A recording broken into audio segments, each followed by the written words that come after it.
63 അധ്യായം. യെശയ്യാവിന്റെ പുസ്തകം 63 അധ്യായം 12, 13, 14 വാക്യങ്ങൾ. യെശയ്യാ 63 അധികാരം 12 വചനം 13 വാക്യം. തന്റെ മഹത്വമുള്ള ഭുജം മോശയുടെ വലക്കൈക്ക് ചെല്ലുമാറാക്കി തനിക്കൊരു ശാശ്വത നാമം ഉണ്ടാകേണ്ടതിന് അവന്റെ മുമ്പിൽ വെള്ളം വിഭാഗിക്കുകയും അവർ ഇടാതവണ്ണം മരുഭൂമിയിൽ ഒരു കുതിരയെ പോലെ അവരെ ആണികളിൽ കൂടി നടത്തുകയും ചെയ്തവൻ എവിടെ? ഒരു നിമിഷം നമുക്ക് ആ വചനത്തിൽ കരങ്ങളെല്ലാവരും വെച്ചാൽ ഒരു വാക്ക് ചേർന്ന് പ്രാർത്ഥിക്കും. എല്ലാവരും കരങ്ങളെ എടുത്ത് വസ്ത്രത്തിലാണ് വയ്ക്കണം. ഒരു നിമിഷം നമുക്ക് ചെയ്ത് ജപിക്കണം. ഞങ്ങളുടെ പ്രിയ പിതാവേ, തിരുവചനത്തിനായി സ്തോത്രം.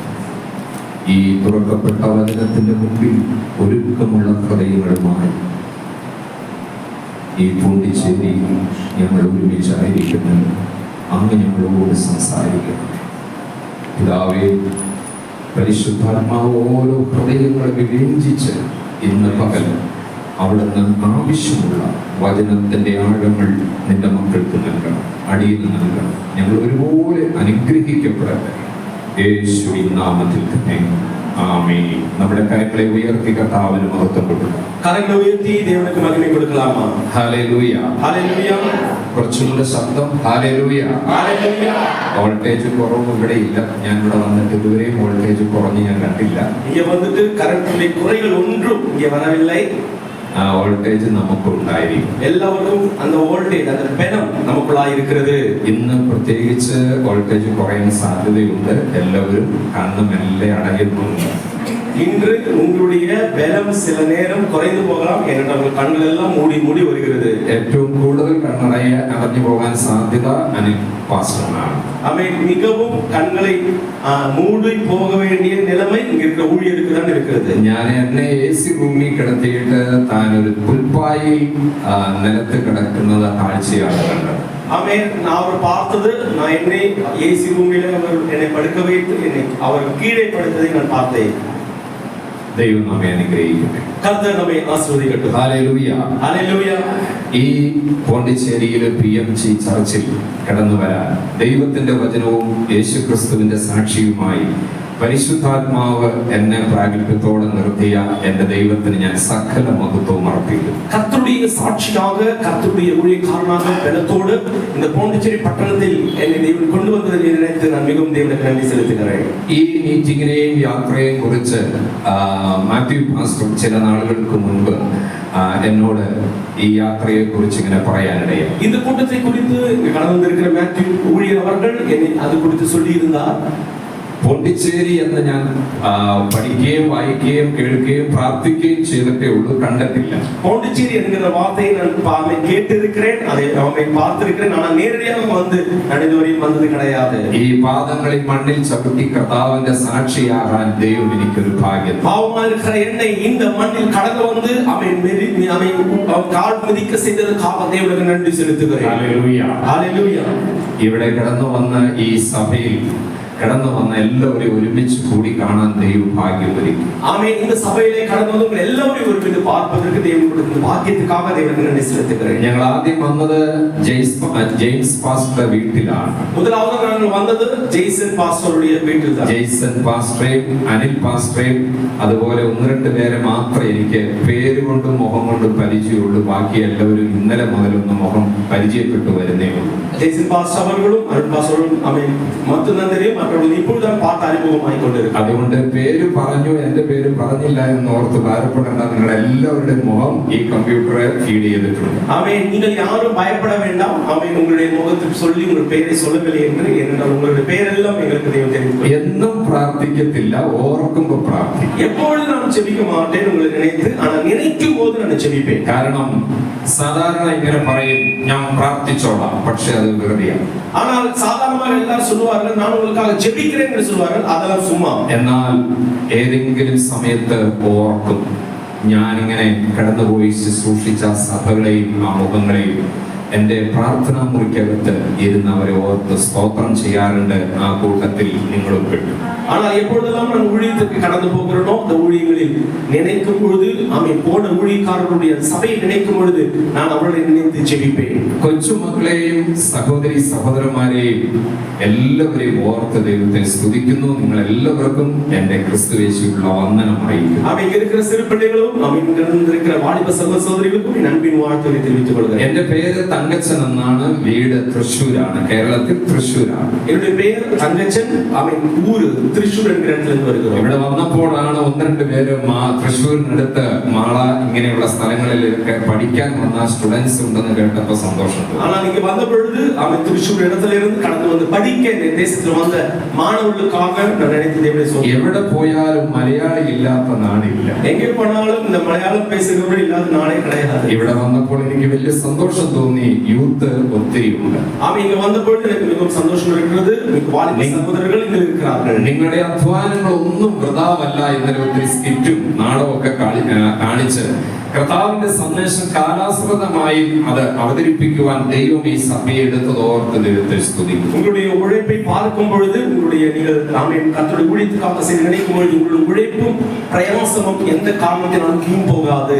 ഞാൻ എൻ്റെ അനുഭവ സാക്ഷ്യങ്ങളും ദൈവവചനങ്ങളും ഷോർട്ടായിട്ട് എനിക്ക് ലഭിച്ച സമയത്ത് തന്നെ നിർത്തണം. എനിക്ക് പിന്നാലെ അനുഗ്രഹിക്കപ്പെട്ട നിങ്ങൾക്ക് വളരെ മുഖപരിചയമുള്ള ദൈവദാസനുണ്ട്. അദ്ദേഹത്തിന് സമയം കൊടുക്കണം.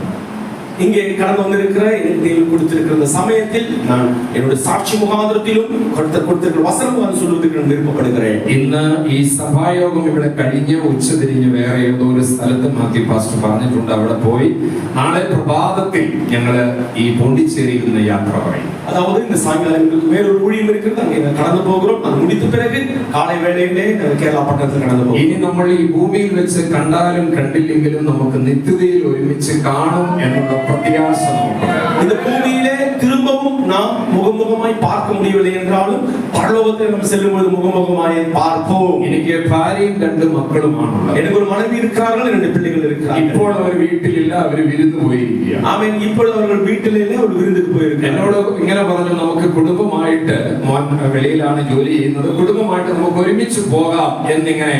എന്ന് വെച്ചാൽ അതിന്റെ അർത്ഥം ഈ യാത്രയൊന്ന് ഒഴിവാക്കണം, നമുക്ക് ഒരുമിച്ച് പോകാം എന്ന് എന്നോട് നേരത്തെ പറഞ്ഞു. அவர்கள் சொன்னார்கள் குடும்பமாக எங்கே வெளியில போகலாம், இந்த பாண்டிச்சேரி நீங்கள் போகாதீர்கள் என்ற அர்த்தத்தோடு அவர்கள் என்னை கூப்பிட்டார்கள். എനിക്ക് ഏറ്റവും ഇഷ്ടം എന്റെ ബന്ധുവീട്ടിൽ, രക്തബന്ധമുള്ള ബന്ധുവീട്ടിൽ പോകുന്നതിനേക്കാൾ രക്ഷിക്കപ്പെട്ട ദൈവമക്കളുമായി ഒരുമിച്ചുള്ള ഒരു കൂട്ടായ്മ. எனக்கு மிகவும் பிடித்தது என்னவென்றால் ரத்த சம்பந்தப்பட்ட உறவினர்களுடைய வீட்டில் போவதை காட்டிலும் சாட்சிகளாய் இருக்கிற விசுவாசிகளுடைய രക്ഷിക്കപ്പെട്ട വീടുകളിൽ പോകുന്നതാണ് എനിക്ക് മിகவும் പിടിച്ചതായി இருக்கிறது. ഞാൻ എന്റെ സ്വന്തം സഹോദരിക്ക് 3 സഹോദരിമാർ, എന്റെ സ്വന്തം സഹോദരിയുടെ വീട്ടിൽ വന്ന അനുഭവമായിരുന്നു. ജെയ്സൺ പാസ്റ്ററുടെ വീട്ടിൽ വന്നപ്പോൾ അമ്മമ്മ വന്നിട്ടില്ലേ, വന്നപ്പോഴുള്ള അനുഭവം, അതുപോലെ അനിൽ പാസ്റ്ററുടെ വീട്ടിൽ വന്നപ്പോഴുള്ള അനുഭവം എനിക്ക് എന്റെ സഹോദരിയുടെ വീട്ടിൽ പോയി കിട്ടാത്ത ഒരു സ്വീകരണമായി. அதாவது என்னோட உறவினர்களாக இருக்கிற என்னோட சகோதரர் வீட்டில் போகும்போது கிடைக்காத ஒரு வரவேற்பு தான் இந்த பாண்டிச்சேரி பட்டணத்தில் வந்தபொழுது இங்க இருக்கிற குடும்பங்களில் இருந்து எனக்கு கிடைத்தது. ഞാൻ ആ ബെഡിൽ കിടന്ന് ഇങ്ങനെ ചിന്തിച്ചു. நான் என்னுடைய படுக்கையறையிலே இருந்து நான் வர நினைத்தேன், എന്ത് ബന്ധമാണുള്ളത്, என்ன ഉറവ് இருக்கிறது? ഒരു ബന്ധവുമില്ല, ஒரு உறவும் எங்களுக்குள்ள அவ்வளவு கிடையாது. ആദ്യമായിട്ട് കാണുന്നതാണ്. ஆனால் முதலாவதாக நாங்கள் பார்க்கிறோம். ഇന്നലെ ഞാൻ മീറ്റിംഗിന് പോയത് ഡോക്ടറുടെ കാറിലാണ്. ഡോക്ടറുമായിട്ട് ഇന്ന് സംസാരിച്ചപ്പോൾ ഒരു വലിയ ഹൃദയബന്ധം ഉണ്ടായി. அதேபோல் நான் நேற்று கூட்டத்துக்கு போகும்போது டாக்டரோடு சேர்ந்து போனேன். அங்கே போகும்போது எனக்கு பெரிதான ஒரு உணர்வு சம்பவித்தது. ഞങ്ങളുടെ കുറച്ച് പേരുമായിട്ട് സംസാരിച്ചത് ഒരു വലിയ ആത്മബന്ധം ഉണ്ടായി. அவன் சின்ன நபரோடு தான் பேசினேன், கொஞ்ச நேரம் பேசினேன். அப்பொழுது ஒரு ஆவிக்குரிய ஒரு அனுபவம் எங்களுக்கு உண்டானது. ഒറ്റ പ്രാവശ്യമേ മാത്യു പാസ്റ്ററുടെ വീട്ടിൽ പോകാനും ശുശ്രൂഷയിൽ പങ്കെടുക്കാനിടയായുള്ളൂ. ஒரே ஒரு தடவை தான் நான் மேத்யூ பாஸ்டர் குடும்பத்தில் கடந்து போனேன். அப்படி கடந்து போகும்போதும் அதுக்கும் எனக்கு அந்த மாதிரி ஒரு உறவு கிடைத்தது. ഈ ആത്മബന്ധമായി പോയി. ഇത് அவன் ஆவிக்குரிய உறவு ஏன் கடந்து வருகிறது? എന്നാൽ ഇന്ന് പകലോർക്കണം, എല്ലാ ബന്ധക്കാൾ ഏറ്റവും വലിയ ബന്ധമാണ് കാൽവറിയിലെ ബന്ധം. எவ்வளவு பெரிய உறவுகள் நமக்குள்ளாக இருந்தாலும் அந்த உறவை காட்டிலும் பெரிதான உறவு எது தெரியுமா? கல்வாரி சிலுவையில் இயேசு நமக்காக செய்து ഈ സ്നേഹത്തിൽ നിന്ന് നമ്മളെ അടർത്തിയെടുക്കുവാൻ പിശാച് നോക്കുമ്പോൾ, இந்த இயேசுவின் சிலுவையினுடைய அன்பிலிருந்து பிரித்தெடுப்பதற்கு சாத்தான் பலவிதமான திட்டங்கள் இடும் பொழுது, കീർത്തനങ്ങൾ 18:1 ഇങ്ങനെ പറയുന്നു. சங்கீதம் 18ஆம் அதிகாரம் 1ஆம் வசனம் இவ்வாறாக சொல்லுகிறது. ഒന്ന് വായിക്കാവോ? സങ്കീർത്തനങ്ങൾ 18:1. சங்கீதம் 18ஆம் அதிகாரம் 1ஆம் வசனம். സങ്കീർത്തനക്കാരൻ ആടുകളെ മലഞ്ചെരിവിൽ വിട്ട് താൻ കിന്നരം എടുത്തുകൊണ്ട് ദൈവത്തിന്റെ പ്രകൃതി രമണീയമായിരിക്കുന്ന അന്തരീക്ഷങ്ങളെ കണ്ടുകൊണ്ട് 19ആം സങ്കീർത്തനം പാടുമ്പോൾ 18ൽ താൻ ഒരു വാക്കിങ്ങനെ പറഞ്ഞു, ദൈവമേ ഞാൻ നിന്നെ സ്നേഹിക്കുന്നു, കാരണം എന്റെ പ്രാർത്ഥനയും യാചനയും കേട്ടതുകൊണ്ട്. அதாவது பலவிதமான சந்தோஷத்துடைய பயணத்தை தாவீது செய்து கொண்டிருக்கும் பொழுது ஆமென் 19ஆம் சங்கீதம் ஆமென் பெரிய ஒரு பாட்டாய் எழுதியிருக்கும் பொழுது அதற்கு முன்பாக 18ஆம் அதிகாரம் சொல்லுகிறார், நான் என்னை நேசித்த நான் அன்பு கூறுகிற தேவனே உம்மில் நான் எப்பொழுதும் இருக்கிறேன். ഞാൻ ദൈവത്തോട് പറയുന്നു, I love you,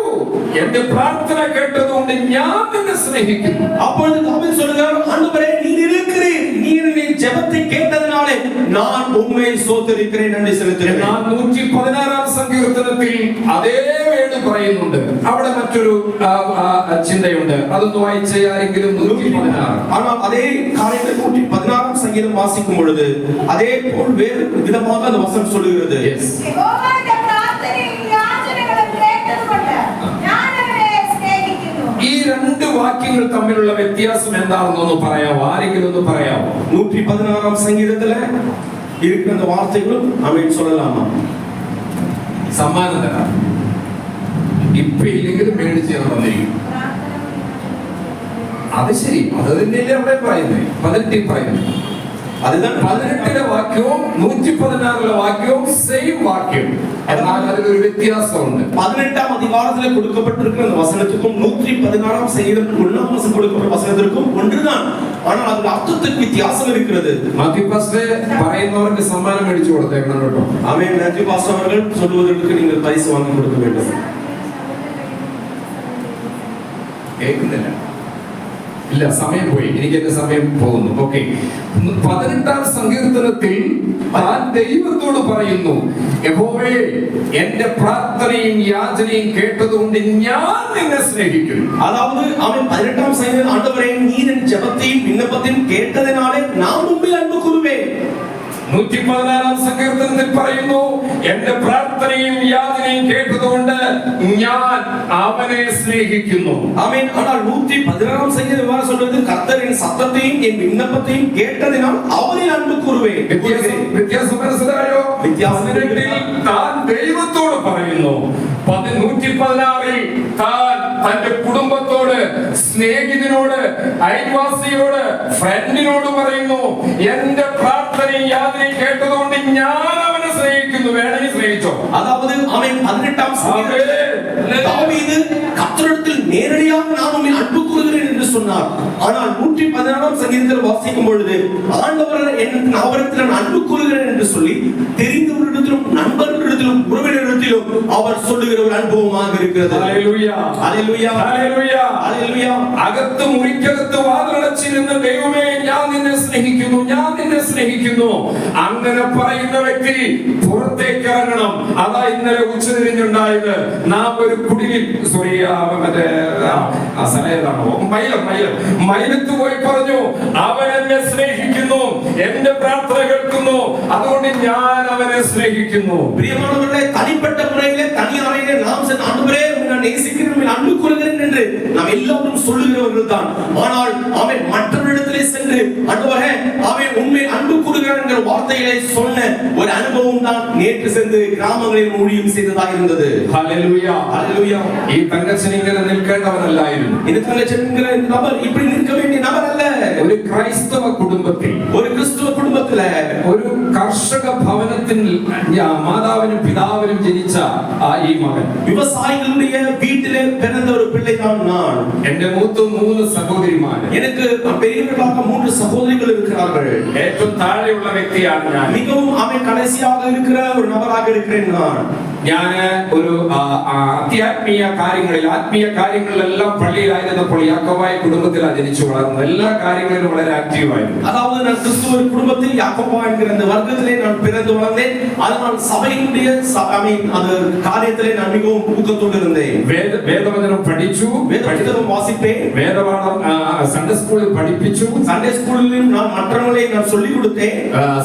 യൂത്ത് ലീഗിന്റെ സെക്രട്ടറിയായി, அதாவது வாலிப சகோதரத்துவ കമ്മിറ്റിയായി செயலாளராய் இருந்தேன். അങ്ങനെ പടിപടിയായിട്ട് ഞാനിങ്ങനെ കയറി വരികയായിരുന്നു. அப்படி நான் முதல் படிப்படியாக நான் இவ்வாறாக എന്റെ വീട്ടുകാർക്ക് എന്നെ ഒരു അച്ഛനാക്കണമെന്നുള്ള ചിന്തയുണ്ടായിരുന്നു. என்னுடைய வீட்டில் இருக்கிறவர்கள் என்னை அங்க இருக்கிற ஒரு ஃபாதராக ஒரு ஐயராக மாற்ற வேண்டும் என்று அவர்கள் நினைத்தார்கள். അങ്ങനെ പള്ളിയിൽ പുരോഹിതന്റെ കൂടെ ശുശ്രൂഷയ്ക്ക് വേണ്ടി ഞങ്ങൾ കപ്പ്യാരെന്ന് പറയും. കപ്പ്യാർ കൂടാൻ കുപ്പായം ധരിക്കാൻ ഇരിക്കുമ്പോഴാണ് കൃപയാൽ ഈ സുവിശേഷം കേൾക്കാൻ ദൈവം ഭാഗ്യം തന്നത്. அதாவது அந்த ஐயராக மாறுகிற நிலைமை கடந்து வந்த பொழுது அப்பொழுது நாங்கள் அந்த மாறுகிற நிலைமை வரும்போது இந்த வசனத்தை தெளிவாக எங்களுக்கு புரிந்து வந்தது. ക്രിട്ടിക്കൽ സ്റ്റേജിൽ ദൈവം തൊട്ടില്ലായിരുന്നെങ്കിൽ ഇന്ന് ഞാൻ നിങ്ങൾക്ക് എന്നെ അറിയത്തില്ല. ഞാൻ ഇന്നൊരു തൊപ്പിയൊക്കെ വെച്ച് ഒരു പള്ളിയിൽ അച്ഛനായിട്ട് ഞാൻ ഇന്ന് പോയേനെ. ஒரு கிரிட்டிக்கலாக இருக்கிற அந்த சூழ்நிலையிலே ஆண்டவராகிய இயேசு எங்களை தொடவில்லை என்றால் நான் இப்பொழுது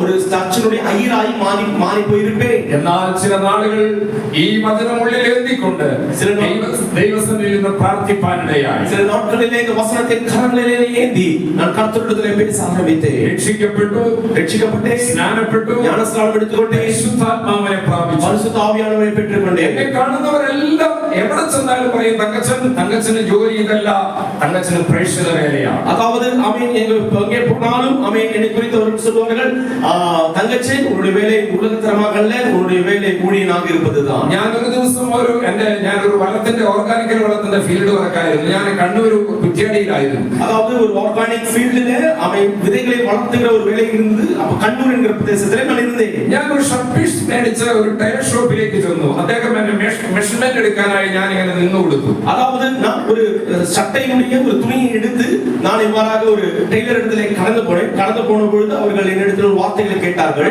ടൈപ്പോടെ വെച്ചിട്ട് എന്റെ നേരെ നോക്കിയിട്ട് ചോദിച്ചു, എന്താ പേരെന്നാന്ന് ചോദിച്ചു. அப்படி என்னுடைய கரங்களில வைத்துவிட்டு என்ன பெயர் என்று கேட்டார். എന്റെ പേര് തങ്കച്ചൻ. என்னுடைய பெயர் தங்கச்சன் என்று சொன்னேன். തങ്കച്ചൻ എന്ത് ചെയ്യുന്നു? தங்கச்சன் என்ன செய்கிறீர்கள் என்று கேட்டேன். ഞാൻ ഇങ്ങനെ ഒരു ജോലി ഉണ്ടെന്ന് പറഞ്ഞു. நான் இவ்வாறாக ஒரு வேலை செய்கிறேன். അദ്ദേഹം എന്റെ മുഖത്ത് നോക്കിയിട്ട് പറഞ്ഞു, തങ്കച്ചൻ ഈ ജോലിയല്ല കർത്താവിന്റെ വേലയാട്ടോ. அப்பொழுது அந்த டெய்லர் சொன்னார், நீங்கள் இந்த வேலையை செய்ய மாட்டீர்கள், நீங்கள் இதை விட்டு தேவனுடைய ஊழியராக மாறப் போகிறீர்கள். ഒരു ടൈലർ ഷോപ്പിൽ ചെന്നപ്പോഴും അവിടെയും ആ മനുഷ്യൻ ഇങ്ങനെ പറയാനിടയായി. ஒரு டெய்லர் கடையில சென்றபோதும் அந்த மனுஷனும் அதே போலதான் சொன்னார். അദ്ദേഹം എന്റെ നേരെ നോക്കി ഇങ്ങനെ പറഞ്ഞപ്പോൾ എനിക്ക് വല്ലാത്ത ദേഷ്യം തോന്നി. அந்த மகன் சொன்னதை நினைத்த பொழுது எனக்கு மிகுந்த கோபம் வந்தது. കാരണം ഞാനൊരു യാക്കോബായ കുടുംബത്തിൽ ജനിച്ചു വളർന്ന എന്നെ അച്ഛനാകാനുള്ള പദവിയിലേക്ക് കയറി നിൽക്കുമ്പോൾ ഇനി ഞാൻ രക്ഷിക്കപ്പെടണോ, സ്നാനപ്പെടണോ? ഒരു പെന്തക്കോസ്തുകാരനായി, ഒരു പാസ്റ്ററായി ക്ലീൻ ഷേവ് ചെയ്ത് കൊടവയറൊക്കെ ചാടി ഫുൾ സ്ലീവ് ഷർട്ടും ഇട്ട് നടക്കാൻ എനിക്ക് താല്പര്യമില്ല. அதாவது என்னுடைய குடும்ப பிரகாரத்தில் ஐயராக மாறுவதற்கு தெரிந்து கொள்ளப்பட்டிருக்கிற என்னை அதை விட்டு ரட்சிக்கப்பட்டு ஞானஸ்நானம் எடுத்து இதவாறாக கிளீன் ஷேவ் செய்து ஊழியனாக மாறுவதற்கு எனக்கு விருப்பம் கிடையாது என்று சொன்னேன். ഞാൻ അദ്ദേഹത്തോട് അല്പം രോഷമായി സംസാരിച്ചു. താങ്കൾ എന്നെ ഈ ഷർട്ടിന്റെ അളവെടുത്ത് തയ്ക്കാൻ കൊണ്ടുവന്നതാ, ബാക്കി കാര്യം ഞാൻ നോക്കിക്കോളാം. അന്നത്തെ ആ യൗവനത്തിന്റെ ആ അരിശം ഞാൻ കയറി അദ്ദേഹത്തോട് പറഞ്ഞു. அந்த தைக்கிற அந்த டைலர் இடத்துல சொன்னேன், உன்னோட வேலையை மட்டும் நீ பாரு, துணி தைக்கிறதுக்கு மட்டும் வந்தேன், அதை நீ கொடுத்து விட்டு நான் போகிறேன் என்று சொன்னேன். അദ്ദേഹം ഒരു ബ്രദറൻ സഹോദരനായിരുന്നു. அந்த மகன் பிரதரன் ஒரு സഹോദരനായിരിക്കും. അറിയില്ലായിരുന്നു, എനിക്ക് തെരിയവില്ല. അദ്ദേഹം ആ ടൈപ്പ് ഷർട്ടിന്റെ അളവെടുക്കുന്നതിന് മുമ്പ് എന്റെ മുഖത്ത് നോക്കിയിട്ട് പറഞ്ഞു, തങ്കച്ചൻ താങ്കൾക്ക് ഇഷ്ടപ്പെട്ടില്ല എന്ന് എനിക്കറിയാം, പക്ഷെ ദൈവാത്മാവനോട് പറയുന്നു താങ്കളോട് ഇത് പറയാനായിട്ട്. അപ്പോൾ തങ്കച്ചൻ, ഞാൻ சொன்னது உங்களுக்கு பிடிக்காம போயிருக்கலாம், ஆனால் தேவஆவியானவர் சொன்னதனாலே இதை உன்னிடத்திலே கட்டளையிட்டேன். അദ്ദേഹം പറഞ്ഞു, മാർക്കറ്റിൽ പോയി, അദ്ദേഹം ഒരു ഉദാഹരണം പറഞ്ഞു, മാർക്കറ്റിൽ പോയി കാളയെ മേടിച്ചു കൊണ്ടുവരും. മാർക്കറ്റിൽ പോയി കാളയെ വാങ്ങിക്കൊണ്ടുവരും. അപ്പോൾ മാർക്കറ്റിൽ പോയി ഒരു കാളയെ വാങ്ങിക്കൊണ്ട് വരുവാ. നിലം മുഴുവൻ മറയ്ക്കുവാനായി രാവിലെ വെള്ളവും തീറ്റയും കൊടുത്ത് വയറ് നിറച്ച് പാടത്ത് കൊണ്ട് നിർത്തും. അതായത് அந்த കാളയ്ക്ക് അവൻ വയറ് നിറയെ സാപ്പാട് കൊടുത്ത് അത് വയൽവെളിയിൽ കൊണ്ടുവന്ന് നിർത്തുവാൻ. മുഖം കഴുത്തേൽ വെക്കുന്ന സമയത്ത് കാള അനുസരിക്കാതിരുന്നാൽ അതിനെ ശിക്ഷിക്കും. அதாவது அந்த காளை சொல்லுகிற பேச்சை இந்த வயல்வெளியில் செய்யவில்லை என்றால் அந்த முகத்தை வைக்கும் பொழுது அந்த காளையை அடிப்பார்கள். ആ യജമാനൻ പറഞ്ഞ വില കൊടുത്തു നേടിയ മേടിച്ച കാളയെ തന്റെ ഇഷ്ടപ്രകാരം നിലം ഉഴുതു മറച്ചു വിത്ത് വിതയ്ക്കാനാണ് താൻ കാളയെ വാങ്ങിയത്. ஏனென்றால் அந்த எஜமான் அந்த காளையை வாங்கினதுக்கான காரணம் என்னவென்றால் அவருடைய நிலத்திலே உழுது விதைத்து அதற்கான பலனை எடுப்பதற்காக தான் அந்த காளையை அந்த எஜமானன் வாங்கினார். അതനുസരിക്കാതിരുന്നാൽ അതിനെ ശിക്ഷിക്കും. ആ ഒട്ടും അനുസരിക്കുന്നില്ലെങ്കിൽ അതിനെ മാറ്റി മറ്റൊരു കാളയെ കൊണ്ടുവന്ന് നിലം ഉഴുതു മറച്ച് വിത്ത് വിതയ്ക്കും. அவர்கள் கீழ்ப்படியாமல் இருந்தால் அவன் அந்த காளையை அழிப்பார்கள். அதற்கான தண்டனையும் இந்த எஜமான் கொடுப்பார். സൂക്ഷിച്ചോ എന്നൊരു വാക്കും പറഞ്ഞു. கடைசியாக அந்த மகன் சொன்னார், அந்த டெய்லர் சொன்னார், நீ மிகவும் கவனமாக இருந்து கொள். മാന്യമായ ശമ്പളമുണ്ട്, പ്ലസ് അതിന്റെ കൂടെ കമ്മീഷനുമായിട്ട് ആരോഗ്യമുള്ള ഭാര്യയും 2 കൊച്ചുമക്കളുമുള്ള ഒരു കൊച്ചു കുടുംബത്തിൽ എനിക്ക് എന്നാ കുഴപ്പം? അതുകൊണ്ട് ഇദ്ദേഹത്തിന്റെ വാക്ക് ഞാൻ അത് മുഖവിലേക്കെടുത്തില്ല. ஏனென்றால் நல்ல ஒரு வேலை அவன் எனக்கு கொடுத்திருக்கிறார், அவன் அந்த கமிஷன் எனக்கு கிடைக்கிறது. அப்படி இருக்கும்போது இவர் சொன்னதை நான் பொறுப்பெடுக்கவில்லை. ചില മാസങ്ങൾ കഴിഞ്ഞു. சில மாசங்கள் நடந்தது. ഞാൻ ജോലി കഴിഞ്ഞ് വീട്ടിൽ വരുമ്പോൾ வேலை முடித்து வீட்டிலே கடந்து வந்த பொழுது എനിക്ക് ശരീരത്തിന് ബോഡി പെയിൻ അങ്ങ് ഓവറായി. அவன் என்னுடைய சரீரத்திலே அதிகமான வேதனைகள் கடந்து வந்தது. പനിയും കൂടെ വന്നു, ജ്വരവും കൂടെ വന്നത്. അങ്ങനെ അന്ന് രാത്രി ഏകദേശം 12:30 1 മണിയായപ്പോൾ എനിക്ക് യൂറിൻ പാസ് ചെയ്യണം. അവൻ അന്ന് 12:30 മണിക്ക് എനിക്ക് ഞാൻ യൂറിൻ പാസ് ചെയ്ത് കടന്നു പോണേ. എനിക്ക് എഴുന്നേൽക്കാനായിട്ട് സാധിക്കുന്നില്ല. എനിക്ക് എഴുന്നേൽക്ക് എഴുതി നിൽപ്പതൊക്കെ എന്നാൽ മുടിയവില്ല. നേരെടുത്തു, ഡോക്ടറെ അടുക്കൽ കൊണ്ടുപോയി താൻ മരുന്ന് ഒരാഴ്ചത്തേക്ക് തന്നു. അവൻ ഞാൻ എഴുന്ന് മരുത്തുവത്തിൽ കടന്നു പോണേ. അവൻ അങ്ങേ ചില മരുന്നുകളെ കൊടുത്താർ. എന്റെ നില വളരെ വഷളായി. என்னுடைய நிலைமை மிகவும் மோசமாய் மாறினது. തൃശൂർ മദർ ഹോസ്പിറ്റലിലേക്ക് എന്നെ അഡ്മിറ്റ് ആക്കി. അടുത്തதாக തൃശൂർ എன்கிற അവൻ அந்த ஹாஸ்பிடலில் அட்மிட் ஆக்கினார்கள். ഞാൻ സ്പീഡിൽ പോവാട്ടോ, മിகவும் വേഗത്തിൽ പോകരേ.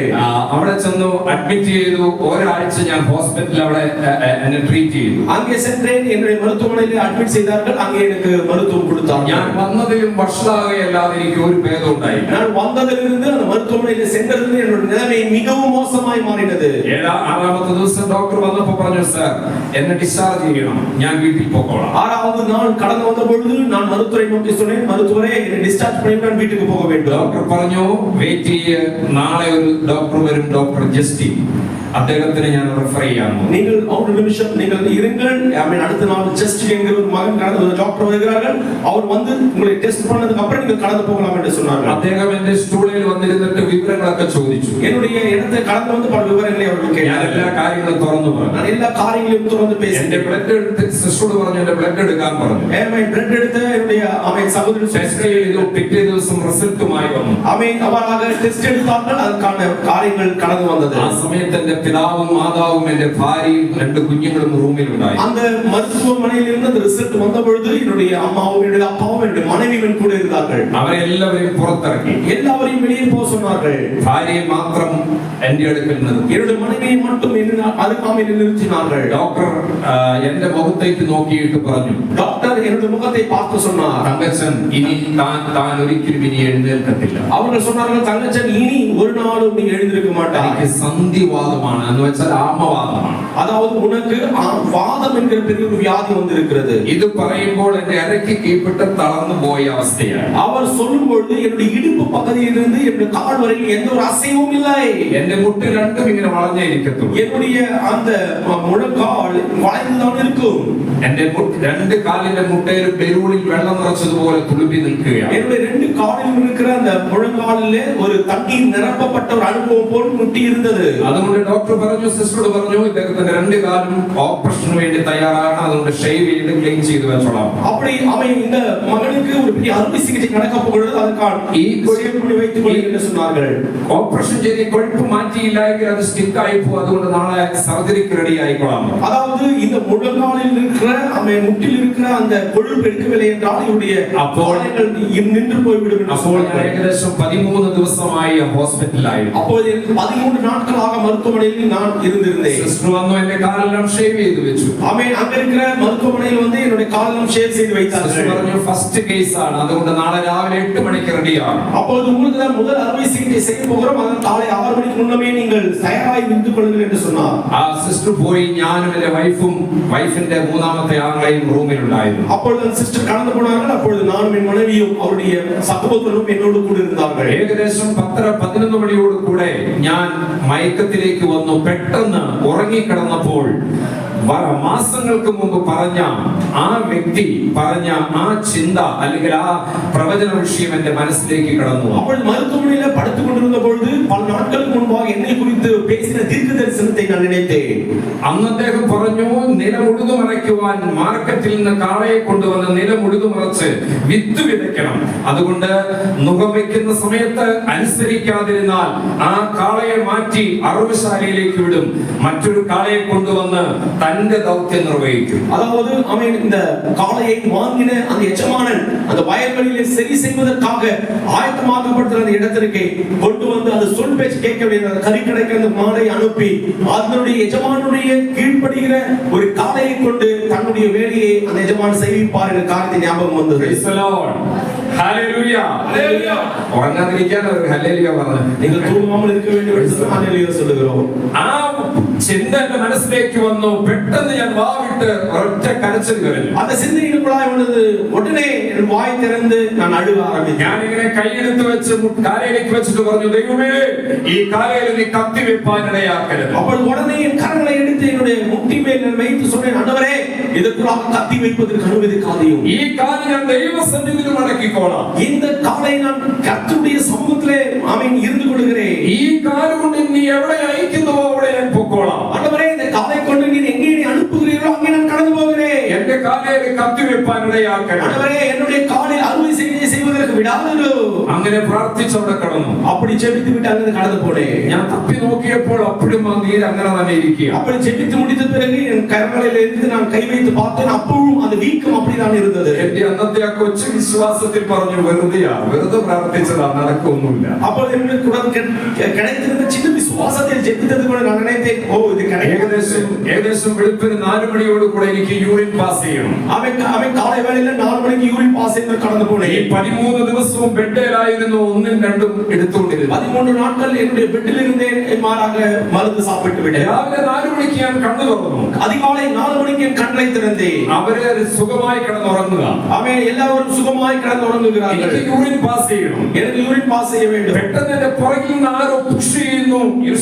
എഴുന്നേൽക്കാൻ പറഞ്ഞ് എന്നെ ആരോ നിർബന്ധിക്കുന്നു. അപ്പോൾ 4 മണി വേളയിലെ യാരോ എന്റെ ഇടുപ്പ് പകുതിയിൽ തട്ടി എഴുന്നേൽക്കുന്ന ശബ്ദത്തെ ഉണർന്നേ. എന്റെ ബുദ്ധി പറഞ്ഞു, എന്റെ ജഡം പറഞ്ഞു, ഇല്ല, ഞാൻ 13 ദിവസമായി ഞാൻ ഈ കിടന്ന കിടപ്പിൽ, പിന്നെ ഞാൻ എങ്ങനെ എഴുന്നേൽക്കും? എന്റെ ബുദ്ധി சொல்றது 14 നാட்களாக நான் படுக்கப்படுக்கையா இருக்கேன், நான் இப்படி எப்படி எழுந்திருப்பேன்? എന്നെ ആരോഗ്യമുള്ള കൈകൊണ്ട് താങ്ങി എന്നെ എഴുന്നേൽപ്പിക്കുവാനായി ശ്രമിക്കുന്നു. എനിക്ക് ആരോഗ്യമുള്ള ഒരു കരം யாரோ வந்து தட்டி என்னை எழுந்திருக்க செய்கிறது போல அனுபவம் எனக்கு கிடைத்தது. ഞാൻ എഴുന്നേറ്റു. நான் எழுந்திருந்தேன். കാല് രണ്ടും താഴേക്ക് ഇട്ടു.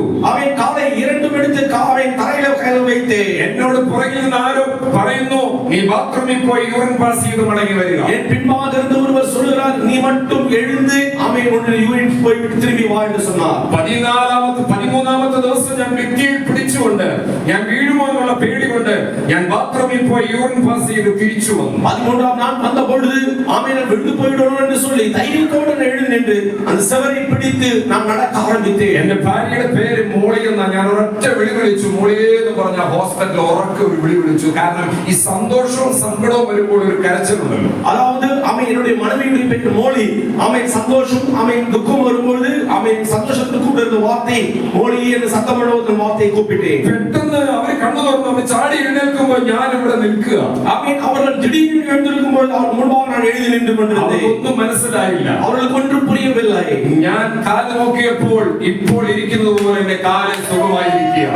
അപ്പോൾ அவர்கள் எல்லாரும் கால்களை பார்த்தபோது கால்கள் எப்படி இருக்கிறதோ സുഖമുള്ള കാലായി കാൽ മാറിനത്. രാവിലെ 7:30 ആയപ്പോൾ സിസ്റ്റർ വന്നു.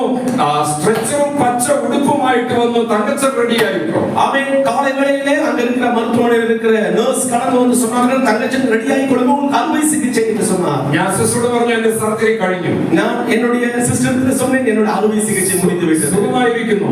സുഖമായി நான் இருக்கிறேன். സിസ്റ്റർ വന്ന് എന്റെ ഷീറ്റ് മാറ്റി നോക്കി, കാൽ ഇപ്പോൾ ഇരിക്കുന്ന പോലെ ഇരിക്കുക. அப்போது அந்த சிஸ்டர் வந்து சொன்னார்கள், கால் உங்களுடைய நார்மலாக இருக்கிறது என்று சொன்னார்கள். സിസ്റ്റർ സ്ട്രെച്ചർ അവിടെ ഇട്ട് വേഗം ചെന്ന് തിയേറ്ററിൽ ചെന്ന ഡോക്ടറോട് വിവരം പറഞ്ഞു. அதாவது இந்த சிஸ்டர் அதை என்னை விட்டு விட்டுட்டு வேகத்தை சென்று மருத்துவமனையில் போய் அந்த காரியத்தை சொன்னான். ഡോക്ടർ മൂന്നാം നിലയിലേക്ക് വന്ന് എന്റെ അടുക്കൽ വന്നിരുന്നു. அவன் மூன்றாம் மாடியில் இருந்த டாக்டர் என்னத்தில் வந்தார். ഡോക്ടറോട് ചോദിച്ചു, തങ്കച്ചൻ ഇതെങ്ങനെ സംഭവിച്ചു? அப்பொழுது அவர்கள் கேட்டார்கள், தங்கச்சன் உன் வாழ்க்கையில் சுகம் எப்படி நடந்தது? ഞാൻ 18 വർഷമായി സർവീസിലായിട്ട് 18 വർഷമായി நான் மருத்துவமனையில் இருக்கிறேன். ഇന്നുവരെ ഒരു കേസ് പോലും ഞാൻ റെഡ് ചെയ്തിട്ടില്ല. அவன் இதுவரையிலும் இப்படிப்பட்ட காரியத்தை நான் பார்த்தது கிடையாது. ഇതെന്റെ ജീവിതത്തിലെ ആദ്യത്തെ അനുഭവമാണ്. இது என்னோட வாழ்க்கையில முதலாவது அனுபவம். ഇതെങ്ങനെ സംഭവിച്ചു? இது எப்படி നടந்தது?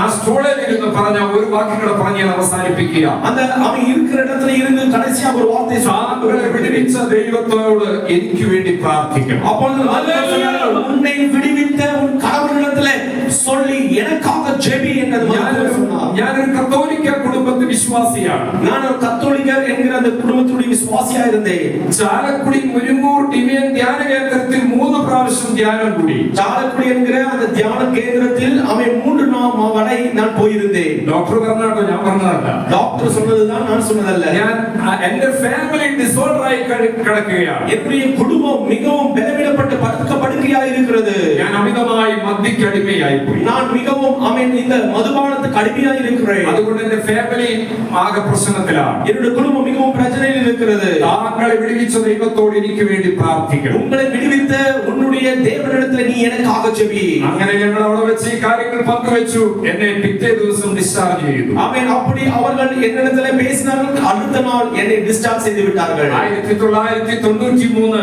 സെപ്റ്റംബർ മാസം 2-ാം തീയതി 1993 സെപ്റ്റംബർ മാസം 2-ാം തീയതി ഈ പുസ്തകവും ഭാര്യയും 2 കുഞ്ഞുങ്ങളുമായി இந்த வேத புத்தகமும் என்னுடைய குடும்பத்தில் இருக்கிற என்னுடைய மனைவியும் சேர்த்து എന്റെ വീട്ടിൽ നിന്ന് കർത്താവിന്റെ വേലയ്ക്ക് വേണ്ടി ഇറങ്ങി. என்னுடைய வீட்டிலிருந்து என்னுடைய கர்த்தராகிய இயேசு கிறிஸ்துவின் ஊழியம் செய்வதற்காக நான் வெளியே வந்தேன். ഇന്ന് വരെ പുറകോട്ട് തിരിഞ്ഞു നോക്കാൻ ദൈവം ഇടവരുത്തിയില്ല. இன்று வரையிலும் பின்பாக பார்ப்பதற்கு கர்த்தர் எனக்கு எந்த விதத்திலும் அந்த காரியத்தை நடக்கவில்லை. ജയകരമായി ദൈവം എന്നെ വഴി നടത്തും. ஜெயத்தோடு கர்த்தராகிய இயேசு கிறிஸ்து நடத்தி வருகிறார். ഈ പകൽക്കാലം എന്റെ ജീവിത അനുഭവമായി ഞാൻ നിങ്ങൾക്ക് പങ്കുവെച്ചത്. இந்த പകൽവേളയിൽ என்னுடைய வாழ்க்கைയുടെ സാക്ഷി உங்களுக்கு പങ്കെടുത്തேன். കർത്താവ് എന്റെ ജീവിതത്തിൽ ചെയ്ത മിറക്കിൾ മാത്രമേ എനിക്ക് പറയാനുള്ളൂ. என் வாழ்க்கையில இயேசு கிறிஸ்து செய்த அற்புதங்கள் மட்டும்தான் இப்ப நான் சொல்லுகிறதுக்கு இருக்கிறது. എനിക്ക് നിർത്തേണ്ട സമയമായി. ഭാര്യയ്ക്ക് ക്രിട്ടിക്കൽ ആയിട്ടൊരു സർജറി ആവശ്യമാണ്. என்னுடைய மனைவிக்கு கிரிட்டிக்கலான ஒரு அறுவை சிகிச்சை நடக்குகிறது. തൈറോയ്ഡ് ഓവറായി. தைராய்டு அதிகமாக மாறிவிட்டது. ഡോക്ടർ പറഞ്ഞു, എത്രയും പെട്ടെന്ന് സർജറി ചെയ്യണം. அப்போது டாக்டர் சொன்னார்கள், வேகமாக நீங்க அறுவை சிகிச்சை செய்ய வேண்டும். ഞങ്ങൾ അഡ്മിറ്റ് ചെയ്യുവാനായി ഭാര്യയുമായി ഹോസ്പിറ്റലിൽ ചെന്നു. நாங்கள் அந்த மருத்துவமனையில் அட்மிட் பண்ணுவதற்காக என் மனைவியுமாய் கடந்து சென்றோம். ഡോക്ടർ പറഞ്ഞു, ബ്ലഡ് ടെസ്റ്റ് ചെയ്ത് റിസൾട്ടുമായിട്ട് വരണം. அந்த டாக்டர் சொன்னார்கள், நீ ரத்தத்தை பரிசோதித்து அதுக்கான ரிசல்ட்டுமாய் வர வேண்டும் என்று சொன்னார்கள். ഞങ്ങൾ രാവിലെ ബ്ലഡ് കൊടുത്തു. காலை வேளையிலே நாங்கள் அந்த ரத்தத்தை கொடுத்தோம். ടൗൺ ഹാളിൽ ഒരു മീറ്റിംഗ് നടക്കുക. அவன் திருச்சூர் என்கிற டவுன் ஹாலில் ஒரு கூட்டம் நடக்கிறது. പിജി വർഗീസിന്റെ ഡൽഹിയിലുള്ള പിജി വർഗീസിന്റെ മീറ്റിംഗ് നടക്കുക. டெல்லியில் இருக்கிற பிஜி வர்கீஸ் பாஸ்டருடைய மீட்டிங் நடக்கிறது. മീറ്റിംഗിന്റെ അവസാനം ഒരു പാട്ട് പാടി എഴുന്നേറ്റിരുന്ന പാട്ട് പാടാം. அவன் கடைசியாக எழுந்து நில்லுங்கள், நமக்கு ஒரு பாட்டு பாடலாம் என்று ஊழியர் சொன்னபொழுது എല്ലാവരും പാട്ട് പാടിക്കൊണ്ടിരിക്കുമ്പോൾ எல்லாரும் பாட்டுகளை பாடிக்கொண்டிருக்கும் பொழுது പെട്ടെന്ന് ആ പാട്ടിന്റെ വരികൾ എങ്ങനെയാണ്? വരുന്നുണ്ട് വരുന്നുണ്ട് നിന്റെ അത്ഭുതം വരുന്നുണ്ട്. അപ്പോൾ பாட்டுடைய வரிகள் வருகிறது வருகிறது, உன்னுடைய அற்புதம் உன்னை தேடி வருகிறது. ആ വരികൾ ഞാൻ ഹൃദയത്തിൽ ഏറ്റെടുത്തു. அந்த வரிகளை என்னுடைய இதயத்தை சீகரித்தேன். ഞാൻ വൈഫിന്റെ കയ്യിൽ പിടിച്ചു. என்னுடைய மனைவியுடைய கரங்களிலே பிடித்தேன். ദൈവമേ, இயேசுவே, വരുന്നുണ്ട് வருகிறது വരുന്നുണ്ട്. வருகிறது, ഈ അത്ഭുതം ഞങ്ങളുടെ ജീവിതത്തിലേക്ക് വരട്ടെ. இந்த அற்புதம் எங்களுடைய வாழ்க்கையில் கடந்து வரட்டும். അങ്ങനെ പ്രാർത്ഥിച്ചു പാട്ടുപാടി ആരാധിച്ച് ഞങ്ങൾ അവിടെ നിന്ന് പിരിഞ്ഞു. அப்படி பாட்டு பாடி ஆராதித்து நாங்கள் அங்கிருந்து கடந்து போனோம். ലാബിൽ ചെന്ന റിസൾട്ട് മേടിച്ചു ഡോക്ടറുടെ അടുക്കൽ കൊണ്ടു ചെന്നു. ലാബിൽ இருக்கிற റിസൾട്ട് വാങ്ങി അവനുடைய ഡോക്ടറിനെ கடந்து പോனேன். റിസൾട്ട് നോക്കിയിട്ട് ഭാര്യയുടെ നേരെ നോക്കും, റിസൾട്ടിലേക്ക് നോക്കും. 2 തവണ നോക്കിയപ്പോൾ ഞാൻ ആകെ പേടിച്ചു, ആകെ പ്രശ്നമാകുമോ. அந்த ரிசல்ட்டை பார்த்து மனைவி முகத்தை மருத்துவர் பார்த்த பொழுது எனக்கு மிகவும் பயம் வந்தது. സാർ എന്താണ്? சார் என்ன சார் பிரச்சனை? ഡോക്ടർ പറഞ്ഞു, തനിക്ക് ഒരു കുഴപ്പമില്ല, உனக்கு ஒரு பிரச்சனையும் கிடையாது, ഒരു മരുന്ന് ഇനി കഴിക്കണ്ട. இனி ஒரு மருந்து நீ சாப்பிட வேண்டாம். 18 വർഷമായി തൈറോയിഡിന് മരുന്ന് കഴിച്ചിട്ട് 18 வருஷமாய் தைராய்டு மருந்தை சாப்பிட்டு ഇന്നും ആരോഗ്യവതിയായിരിക്കുന്നു. இன்றும் ஆரோக்கியவதியாக மகள் இருக்கிறார். കർത്താവ് അനുവദിച്ചാൽ മാത്യു പാസ്റ്ററൊക്കെ അവിടെ വന്ന് കാണും. ഈ പറഞ്ഞു ശരിയാണോ എന്നറിയണ്ടേ? Amen amen. தேவன் അനുവദിத்தாൽ Mathew pastor Praise the Lord. ஆமென். ഹല്ലേലൂയ. ഹല്ലേലൂയ. വായിച്ച വാക്യത്തിലേക്ക് വന്ന് ഞാൻ അവസാനിപ്പിക്കുന്നു. வாசித்த வாசகத்துக்குள்ளாய் வந்து என்னுடைய തന്റെ வார்த்தை മഹത്വമുള്ള ഭുജം, യെശയ്യാ പ്രവചനം 63:12. 63 அதிகாரம் எசையா 12 வசனம் விவரம் சொல்கிறது. ആ വാക്യം മാത്രം വായിച്ചു നിർത്താം. அந்த வசனத்தை வாசிப்போம். മോശയുടെ വലങ്കൈ തന്റെ മഹത്വമുള്ള ഭുജം മോശയുടെ വലങ്കയിൽ ചെല്ലുമാറാക്കി. ആ പദം ശ്രദ്ധിക്കുക. இந்த வசனத்தை வாசிக்கலாம். 12 வசனம். அவர்கள் நடுவிலே தம்முடைய பரிசுத்த ஆவியை இருக்க கட்டளையிட்டு மோசேயின் வலது கையை கொண்டு அவர்களை தமது மகிமையின் புயத்தினால் நடத்தி. ഇനി പുസ്തകം എല്ലാവരും അടച്ചു. ഇനി വായിക്കാൻ സമയമില്ല. இனி எல்லாரும் வேற புஸ்தகம் முடிவில் എല്ലാവരും പുസ്തകം അടച്ച് എന്റെ നേരെ നോക്കിയാണ്. எல்லாரும் என்னுடைய முகத்தை பாருங்கள். മാത്യു പാസ്റ്റർ ഒരു വാക്യം കൂടെ വായിക്കണം. അതും കൂടെ കഴിഞ്ഞ് ഞാൻ അവസാനിപ്പിക്കുകയാണ്. ஒரு வசனத்தை கூட வாசித்து நான் முடிக்க விரும்புகிறேன். തന്റെ മഹത്വമുള്ള ഭുജം മോശയുടെ കയ്യിൽ വരുമാറാക്കി. தம்முடைய மகிமையினுடைய கரம் மோசேயுடைய கரத்தின் மேல் கடந்து வந்தது. എനിക്ക് വിവരിപ്പാൻ സമയമില്ല. 14ാമത്തെ വാക്യം മാത്യു പാസ്റ്റർ വായിക്കും. விவரிக்க நேரமில்லை. 14 வசனம் விவரமாக சொல்கிறது. എന്തിനാണ് കരം മോശയുടെ കരത്തിലേക്ക് വന്നത്? എന്തിനാണെന്നത് 14ാമത്തെ വാക്യം. இந்த மகிமையினுடைய தேவனுடைய கரம் மோசேயுடைய கரத்தின் மேல் வந்ததற்கான காரணம் 14வது வசனத்தில் இருக்கிறது. നീയല്ലോ ഞങ്ങളുടെ പിതാവ്. 14ാമത്തെ വാക്യം. കർത്തൃடைய യഹോവയുടെ ആത്മാവ് അവരെ തഞ്ചുമാറാക്കി. അടുത്തത്, അങ്ങനെ നീ നിനക്ക് മഹത്വമുള്ളൊരു നാമമുണ്ടാകേണ്ടതിന് നിന്റെ ജനത്തെ നടത്തി. 12ാമത്തെ വാക്യവും 17ാമത്തെ വാക്യവും ക്ലബ് ചെയ്ത് നമ്മൾ പഠിച്ചാൽ 12ാം വസനവും 14ാം വസനവും சேர்த்து വാസിത്താൽ ചെങ്കടലിന്റെ മുൻപിൽ കൊണ്ട് നിർത്തി. ചെങ്കടലുக்கு മുൻപാக மோசேயை தேவன் நிறுத்தினார். എന്തിനാ ഇസ്രായേൽ ജനത്തെ ചെങ്കടലിന്റെ അവസ്ഥയിൽ കൊണ്ട് നിർത്തിയത്? எதற்காக இஸ்ரவேல் ஜனத்தை செங்கடலுக்கு முன்பாக நிறுத்தினார்? മോശ വടി നീട്ടി. மோசே தன்னுடைய கரங்களை கோலை நீட்டினார். നാം അങ്ങനെയാ വായിക്കുന്നത്. நான் அப்படிதான் வாசித்தோம். ആ വടിയിലെ മോശയുടെ കയ്യിലേക്ക് തന്റെ മഹത്വമുള്ള ഭുജം ഇറങ്ങി. அவன் மோசேயுடைய கரங்களில் இருந்து அந்த கோலின் மேல் மகிமையினுடைய கர்த்தருடைய கரம் இறங்கினது. ഹല്ലേലൂയ. ഹല്ലേലൂയ. ഈ വിശുദ്ധനായ ദൈവത്തിന്റെ കരം അശുദ്ധനായ മനുഷ്യന്റെ കയ്യിൽ ഒരിക്കലും ഇറങ്ങത്തില്ല. அதாவது பரிசுத்தமுள்ள தேவனுடைய கரம் அசுத்தமுள்ள மனிதனுடைய கரங்களில் எப்பொழுதும் இறங்கி வராது. തെളിവുണ്ട്. தெளிவிருக்கிறது. മുൾപ്പടർപ്പിൽ കത്തിക്കൊണ്ട് നിൽക്കുന്ന ആ തീയുടെ അടുക്കിലേക്ക് മോശ അടുത്തു വന്നപ്പോൾ പറഞ്ഞു, മോശേ ഇങ്ങോട്ട് വരരുത്, ഇത് വിശുദ്ധ സ്ഥലമാണ്. அவன் மலையிலே எரிந்து கொண்டிருக்கிற முட்செடிக்கு முன்பாக தேவன் மோசேயை பார்த்து சொன்னார், மோசே நீ கிட்ட வராதே, இது பரிசுத்தமுள்ள இடம். അങ്ങനെയാണെങ്കിൽ ദൈവം നിശ്ചയിച്ചു, ഈ ചെങ്കടലിൽ എന്റെ വിശുദ്ധ കരം മോശയുടെ കരത്തിലേക്ക് ഇറങ്ങിയേ പറ്റൂ. ஆனால் அவன் அதே சொன்ன தேவன் இந்த செங்கடலுக்கு முன்பாக அவன் என்னுடைய கரம் மோசேயுடைய கரம் இறங்கினால் மட்டும்தான் இந்த காரியங்கள் நடக்கும் என்று சொன்னார். എന്തിനാ കരം ഇറങ്ങിയത്? എന്റെ നാമം മഹത്വമുള്ള ഒരു നാമം ഉണ്ടാകുവാൻ. தேவனுடைய கரம் மோசேயுடைய காரணம் என்ன தெரியுமா? என்னுடைய நாமம் மகிமையுள்ள நாமம், மகிமையுள்ள நாமம் இங்கே இறங்கி வர வேண்டும். രാത്രിയിൽ ഇസ്ഹാക്കിനെ സാക്ഷി നിർത്തി മാത്യു പാസ്റ്റർ ഒരു കാര്യം പറഞ്ഞു കേട്ടോ? அவன் இஸ்ഹാக்கினுடைய சாட்சியை சொல்லி மாത്യു பாസ്റ്റർ சொன்ன ஒரு காரியம் ആ இருக்கிறது. മഹത്വമുള്ള നാമം ഇറങ്ങിയത് കൊണ്ടാണ് തനിക്ക് അവിടെ സാക്ഷിയായി നിൽക്കാൻ ഇടയായത്. அந்த மகிமையுடைய கரம் அவர் குடும்பத்தின் மேல் இறங்கினதால் நேற்று அவர்கள் சாட்சியாக மாறினார்கள். ഇസ്രായേൽ മക്കളെ ചെങ്കടലിൽ കൊണ്ടു നിർത്തിയത് ദൈവത്തിന്റെ നാമം മഹത്വപ്പെടുവാൻ വേണ്ടി. இஸ்ரவேல் ஜனத்தினுடைய கரம் இறங்கினதுக்கான காரணம் தேவனுடைய மகிமை இறங்கினதுக்காக தான். ഇസ്ഹാക്കിന് അങ്ങനെ ഒരു അവസ്ഥ വന്നത് ദൈവത്തിന്റെ നാമം മഹിമപ്പെടാൻ വേണ്ടിയിട്ടാണ്. ஈசாக்குடைய வாழ்க்கையிலே கடந்து வந்ததுக்கான காரணம் என்ன தெரியுமா? தேவனுடைய நாமம் மகிமை அவர் வீட்டிலே கடந்து வரும்படியாக. ഒരു കാര്യം ഓർത്തോ, ചെങ്കടലിന്റെ അനുഭവം, തീയുടെ അനുഭവം, കഷ്ടതയുടെ അനുഭവം, മരണത്തിന്റെ അനുഭവങ്ങൾ എല്ലാം കടന്നു വരുമ്പോൾ അവിടെ ദൈവത്തിന്റെ നാമം മഹിമപ്പെടണം. பிரியமானவர்களே, நன்றாக ஞாபகம் வைத்துக் கொள்ளுங்கள். செங்கடலின் அனுபவங்கள் அவன் தீயாய் இருக்கிற பல நெருக்கத்தில் அனுபவங்கள் கடந்து வரும் பொழுது நீங்கள் நினைக்க வேண்டும், அது தேவனுடைய மகிமை உங்கள் வாழ்க்கை இறங்குவதற்கு காரணமாய் மாறிக்கொண்டிருக்கிறது. ஒரு நாளும் நீங்கள் பிரிவிருக்க கூடாது. മദർ ഹോസ്പിറ്റൽ 302 റൂം നമ്പറിൽ ദൈവത്തിന്റെ മഹത്വം ഇറങ്ങിയത് കൊണ്ട് ഇന്ന് തളർന്നതകച്ചനായിട്ടല്ല ആരോഗ്യവനായിട്ടുള്ള மருத்துவமனையில 302வது ரூமில அவன் நடக்க முடியாத என்னை அவருடைய மகிமையுள்ள கரம் தொட்டதுனால்தான் இப்போது நான் உங்களுக்கு முன்பாக சாட்சியாக இருக்கிறேன். ഇവിടുത്തെ അവസ്ഥ അറിയില്ല. ഞാൻ നിങ്ങളെക്കാൾ കൂടുതൽ ചാടി ആരാധിക്കുന്ന ഒരു വ്യക്തിയാണ്.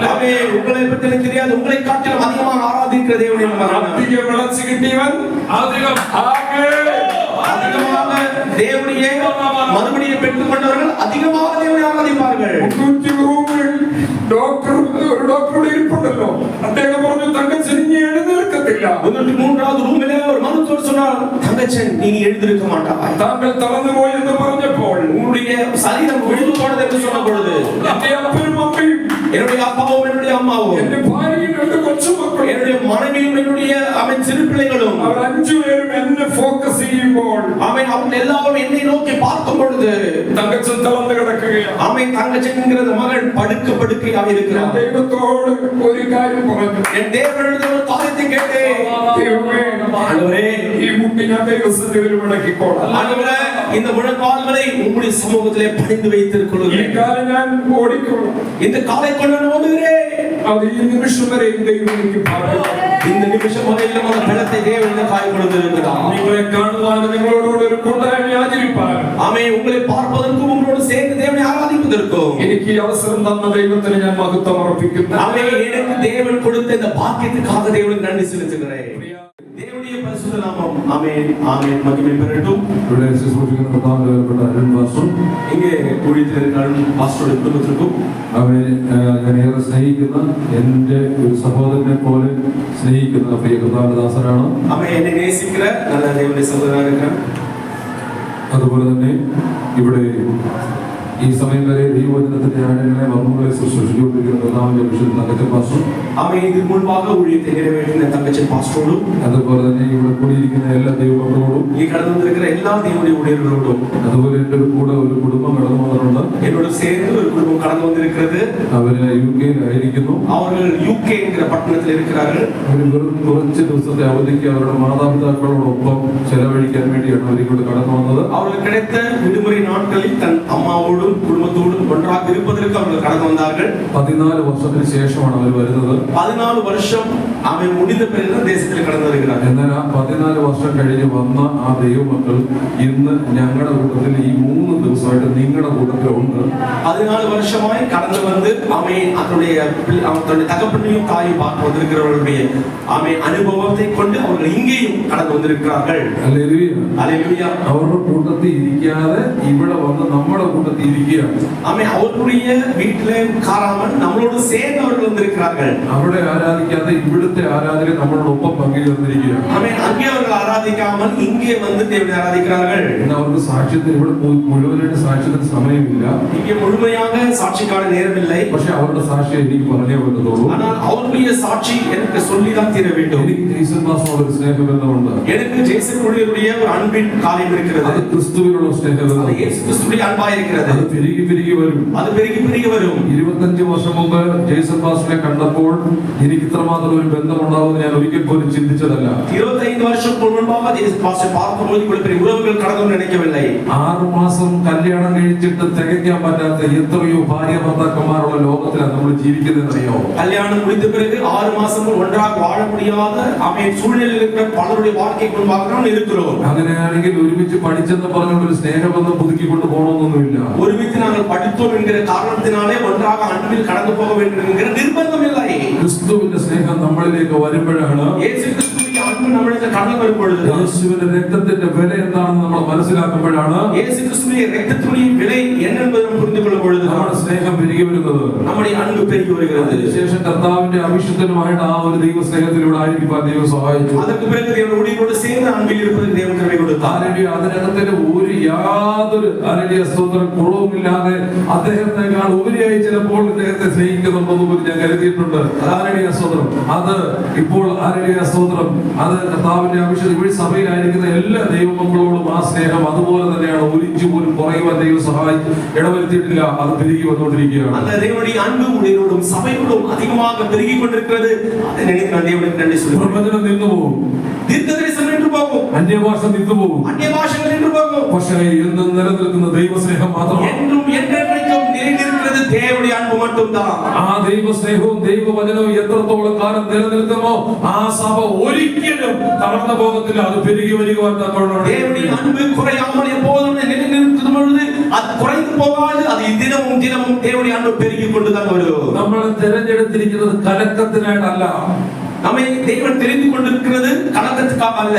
നമ്മളെ തിരഞ്ഞെടുത്തിരിക്കുന്ന സ്നേഹത്തിൽ വസിക്കാൻ വേണ്ടിയിട്ടാണ്. நம்மை ஆண்டவர் தெரிந்து கொண்டிருக்கிற காரணம் அவருடைய அன்பில் ஒன்றாக நிலைநிற்கும்படியாக தான். ഈ പ്രിയ ദൈവമക്കളെ എനിക്ക് അറിയത്തില്ല, இங்கே கடந்து வந்திருக்கிற தேவனுடைய பிள்ளைகளுக்கு குறித்து எனக்கு தெரியாது. ഒരു ദിവസം എന്റെ വീട്ടിലോട്ട് എത്തിനായിട്ട് വന്നത് ഒറ്റ ഒരു ദിവസം, ஒரே ஒரு நாள் தான் நான் இங்கே கடந்து வந்தேன். ആ ദൈവസ്നേഹം അവരിലൂടെ പ്രകടമാക്കി കഴിഞ്ഞപ്പോൾ അവർ അടുത്ത പ്രാവശ്യം പറഞ്ഞു, യുകെയിൽ നിന്ന് ഞാൻ അടുത്ത പ്രാവശ്യം വരുമ്പോൾ 6 മാസം നിങ്ങളുടെ കൂട്ടത്തിലാണ് താമസിക്കുന്നതെന്ന് പറഞ്ഞു. അപ്പോൾ அவர்கள் சொன்னார்கள், ஆமென், உங்களிடத்திலே நான் திரும்பி இந்தியாவுக்கு கடந்து வரும் பொழுது உங்கள் வீட்டில் தான் தங்குவேன். ഇപ്പൊ ഒന്നായി, ഇപ്പൊ രണ്ടായി, ഇനിയും ഇനിയും വരുമെന്ന് എനിക്ക് പൂർണ്ണമായ വിശ്വാസമുണ്ട്. முதல் தடவை அவர்கள் கடந்து வந்தார்கள், இந்தியாவுக்கு இரண்டாவது வந்தார்கள். ஆனால் இனியும் இனியும் இனியும் அதிகமாக இந்த இந்தியாவுக்கு கடந்து விசுவாசிக்கிறேன். ഹല്ലേലൂയ, ஹல்லேலூயா. കാരണം അവരുടെ ഉള്ളിലേക്ക് കർത്താവിന്റെ സ്നേഹം വന്നു.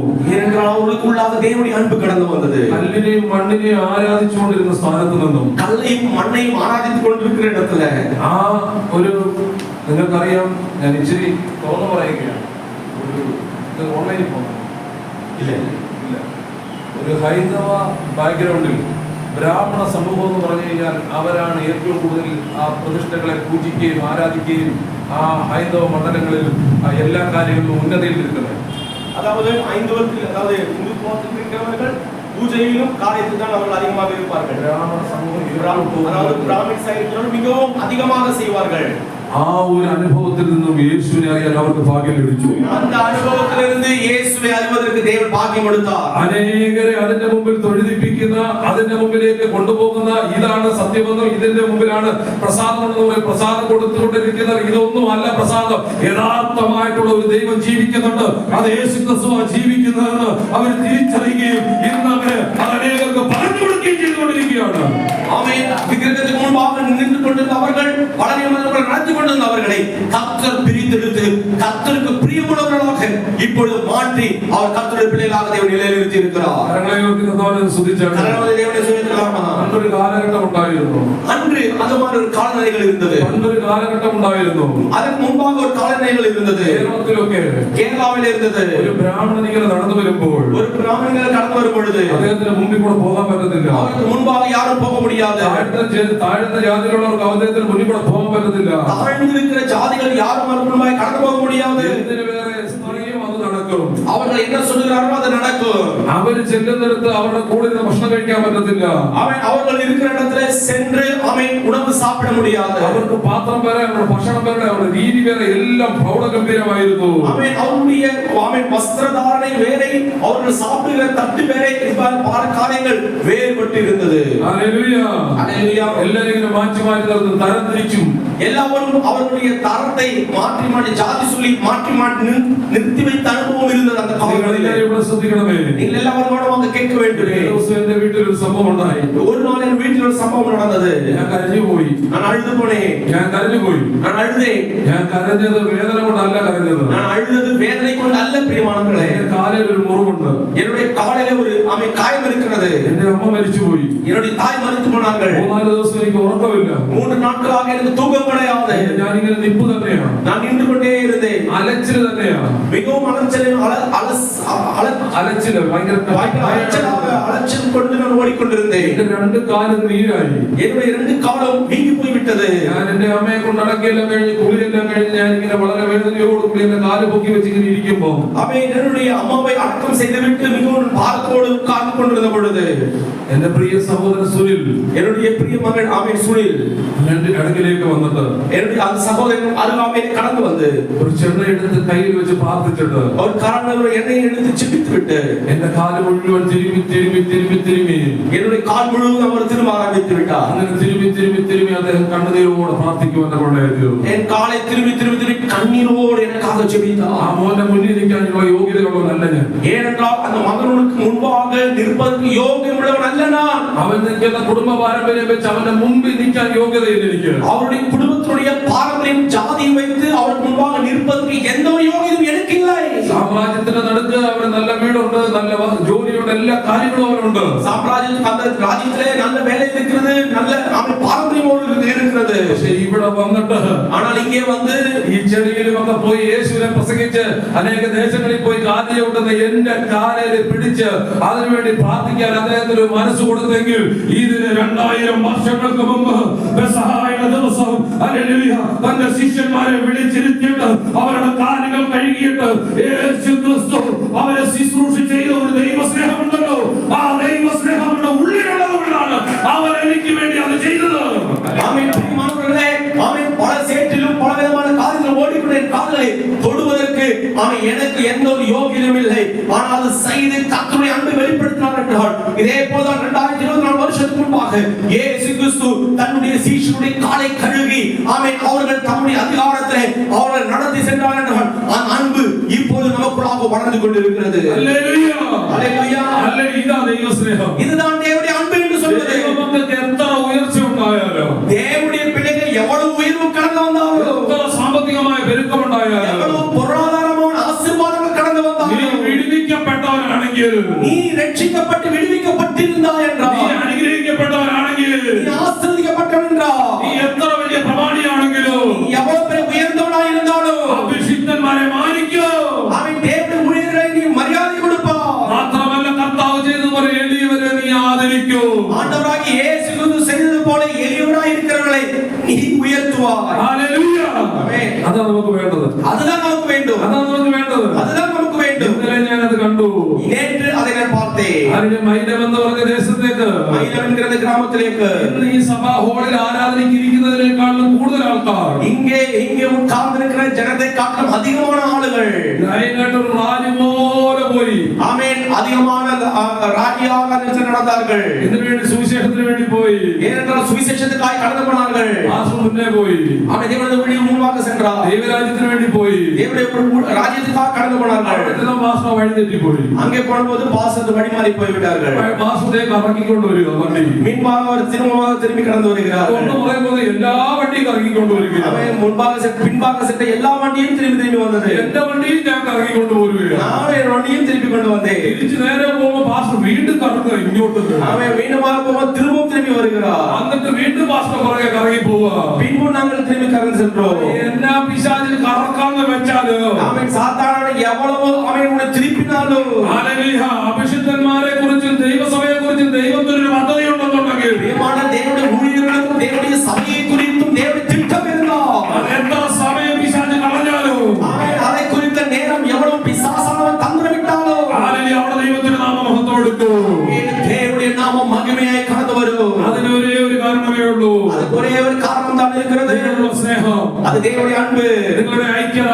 உங்களுக்குள்ளாக இருக்கிற ആമേൻ അങ്ങോട്ടും ഇങ്ങോട്ടും സംസാരിച്ചുകൊണ്ടിരിക്കുന്നത് ഞാൻ കണ്ടു. ഈ കുഞ്ഞുങ്ങൾ പരസ്പരം സംസാരിച്ച് இந்த பிள்ளைகள் அவர்களுக்குள்ளாக பேசிக் கொண்டிருப்பதை நான் பார்த்தேன். വളരെ സ്നേഹത്തോടെ സംസാരിച്ചുകൊണ്ടിരിക്കുന്നത് കണ്ടു.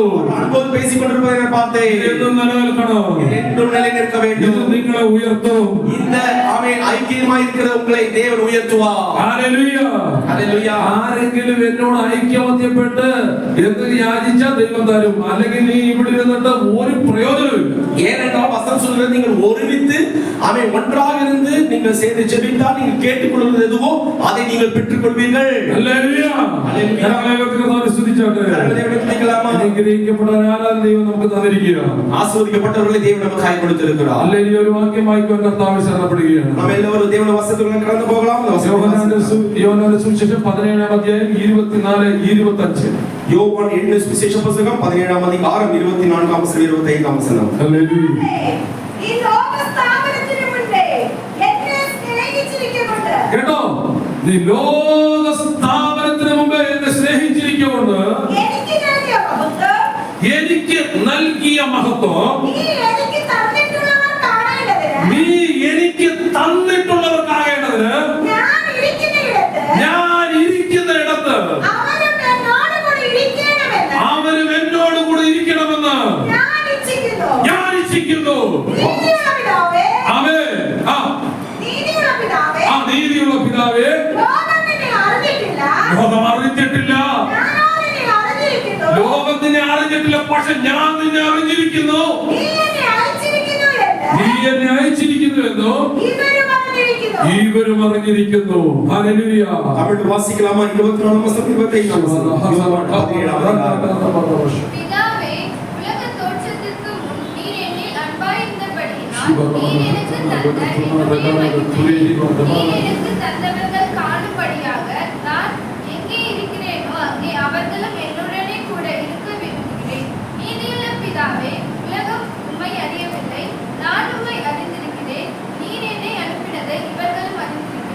ആമേൻ. കർത്താവേ, ഈ വചനത്തിൽ കൂടി പരിശുദ്ധാത്മാവ് സംസാരിക്കുന്നു. ജനത്തിന്റെ ഹൃദയത്തോട് ദൈവം ഇടപെടണമേ എന്ന് പ്രാർത്ഥിക്കുന്നു. ഇത് ഞങ്ങൾക്ക് ഒരു മഹത്വമായി വെളിപ്പെടുത്തുവാനൊക്കെ വേണം ദൈവപ്രവൃത്തി വെളിപ്പെടണം. ആത്മമണ്ഡലം തുറക്കണം. ജനത്തെ ആത്മസാന്നിധ്യത്തിലേക്ക് നയിക്കണമേ എന്ന് പ്രാർത്ഥിക്കുന്നു. ഇന്ന് ഹല്ലേലൂയ ഞങ്ങൾ ഒരു വലിയ ഹല്ലേലൂയ കൊള്ള കണ്ടെത്തിയവരെ പോലെ മഹത്വത്തിന്റെ സന്തോഷം അനുഭവിക്കുവാനൊക്കെ വേണം ഒരു ദൈവപ്രവൃത്തിയുടെ വെളിപ്പെടണമേ എന്ന് ഞങ്ങൾ പ്രാർത്ഥിക്കുകയാണ്. കർത്താവ് അങ്ങനെ ചെയ്യുന്നതിനായി സ്തോത്രം. യേശുവിന്റെ നാമത്തിൽ തന്നെ ആമേൻ. ഹല്ലേലൂയ. ഹല്ലേലൂയ. ഞാൻ ഇവിടെ പ്രസംഗിക്കാൻ എല്ലാ പ്രസംഗങ്ങളും ഒക്കെ ആലോചിച്ചത് എന്ന് കഴിഞ്ഞപ്പോഴാണ് പരിശുദ്ധാത്മ തങ്കച്ച ഭാഷയോട് വ്യക്തമായിട്ടുള്ള തൂതാണി സഭയോട് ഇടപെട്ടുകൊണ്ടിരുന്നത്.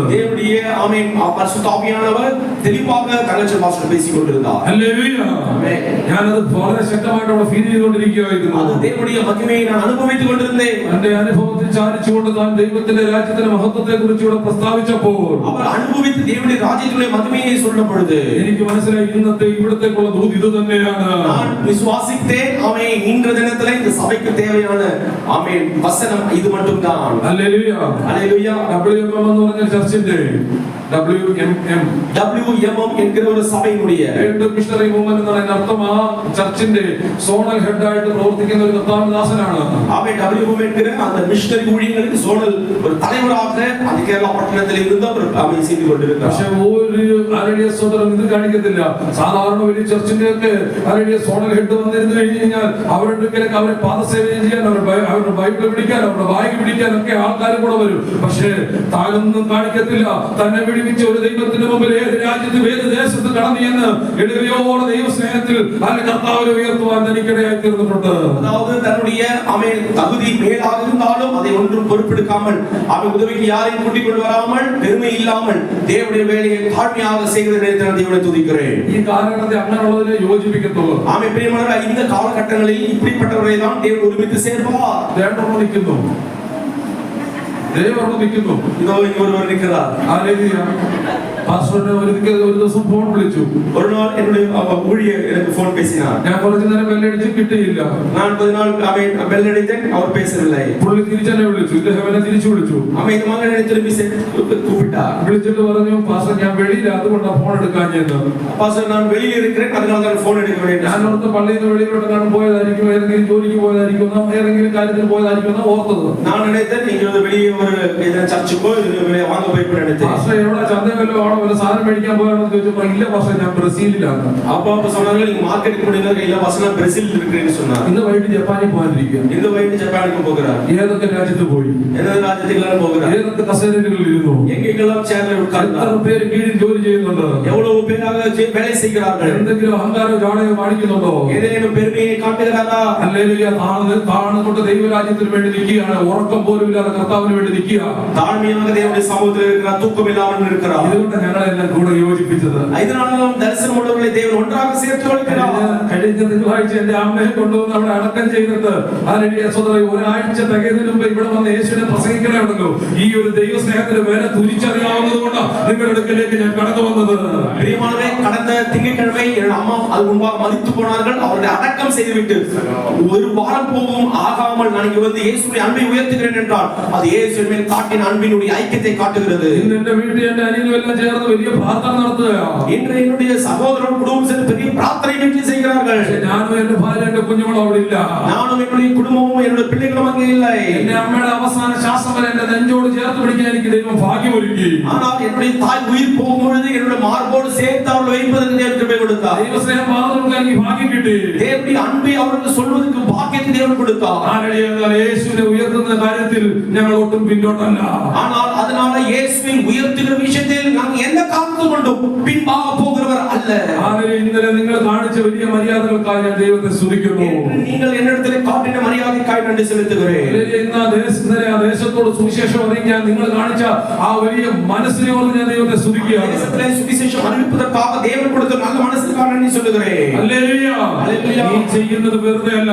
நீ செய்து கொண்டிருப்பது சும்மா இல்ல. നീ പോകുന്നത് ക്രിസ്തുവിന്റെ പാതയിലാണ്. നീ പോയി കൊണ്ടിരുന്നത് യേശു ക്രിസ്തു കാട്ടിന പാതയിലേക്കാണ് പോയത്. യേശു പറഞ്ഞു, ഞാൻ തന്നെ വഴിയും സത്യവും ജീവനുമാകുന്നു. യേശു சொல்றார், நான் വഴിയും സത്യവും ജീവനുമായി இருக்கிறேன். വഴിയും സത്യവും ജീവനുമായവനെ അനേകർക്ക് പകർന്നു കൊടുക്കുവാൻ വേണ്ടിയിട്ട് നീ ആ യേശുവിന്റെ പാതയെ പിന്തുടർന്നുകൊണ്ടിരിക്കുകയാണ്. നീ യേശുവിനെ വഴി என்றும் സത്യം என்றுം യേശുവിന്റെ പാതയെ പിൻപറ്റി മറ്റുള്ളവർ சொல்லிக் கொண்டிருக்கிற ഒരു பிள்ளைகளாய் இருக்கிறார். അനേകർ കൂട്ടുകാരുടെ പുറകെ അനേകർ പോകുന്നുണ്ട്. പലരും തന്റെ നന്മ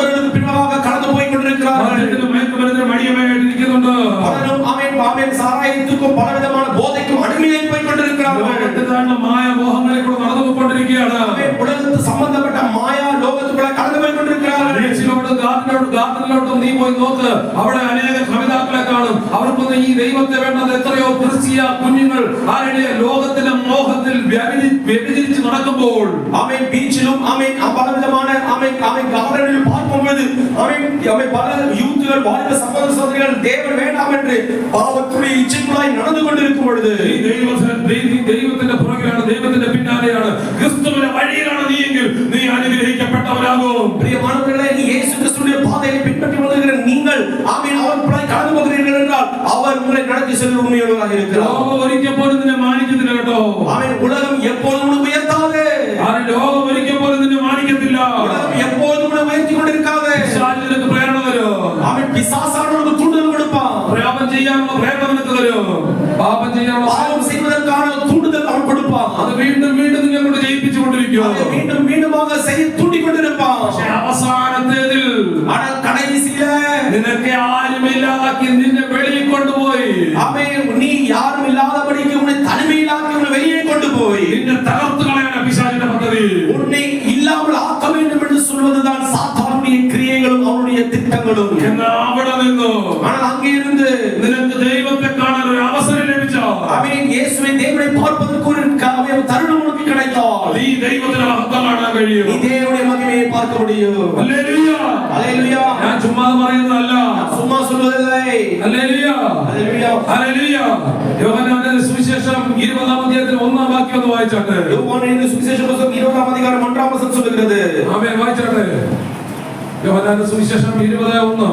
ആഴ്ചവട്ടത്തിൽ ഒന്നാം നാൾ ഉത്തരക്കാരി മറിയ രാവിലെ ഇരുട്ടുള്ളപ്പോൾ തന്നെ കേട്ടോ ആഴ്ചവട്ടത്തിന്റെ 1-ാം നാൾ മഗ്ദലക്കാരി മറിയ ഇരുട്ടുള്ളപ്പോൾ തന്നെ കാലയിൽ അതി ഇരുട്ടോടെ മഗ്ദലനായ മറിയാൾ കല്ലറയിടത്തിലെ വന്ന് ആമേൻ കല്ലറയ്ക്കൽ ചെന്നു കല്ലറ വായ്ക്കൽ നിന്നു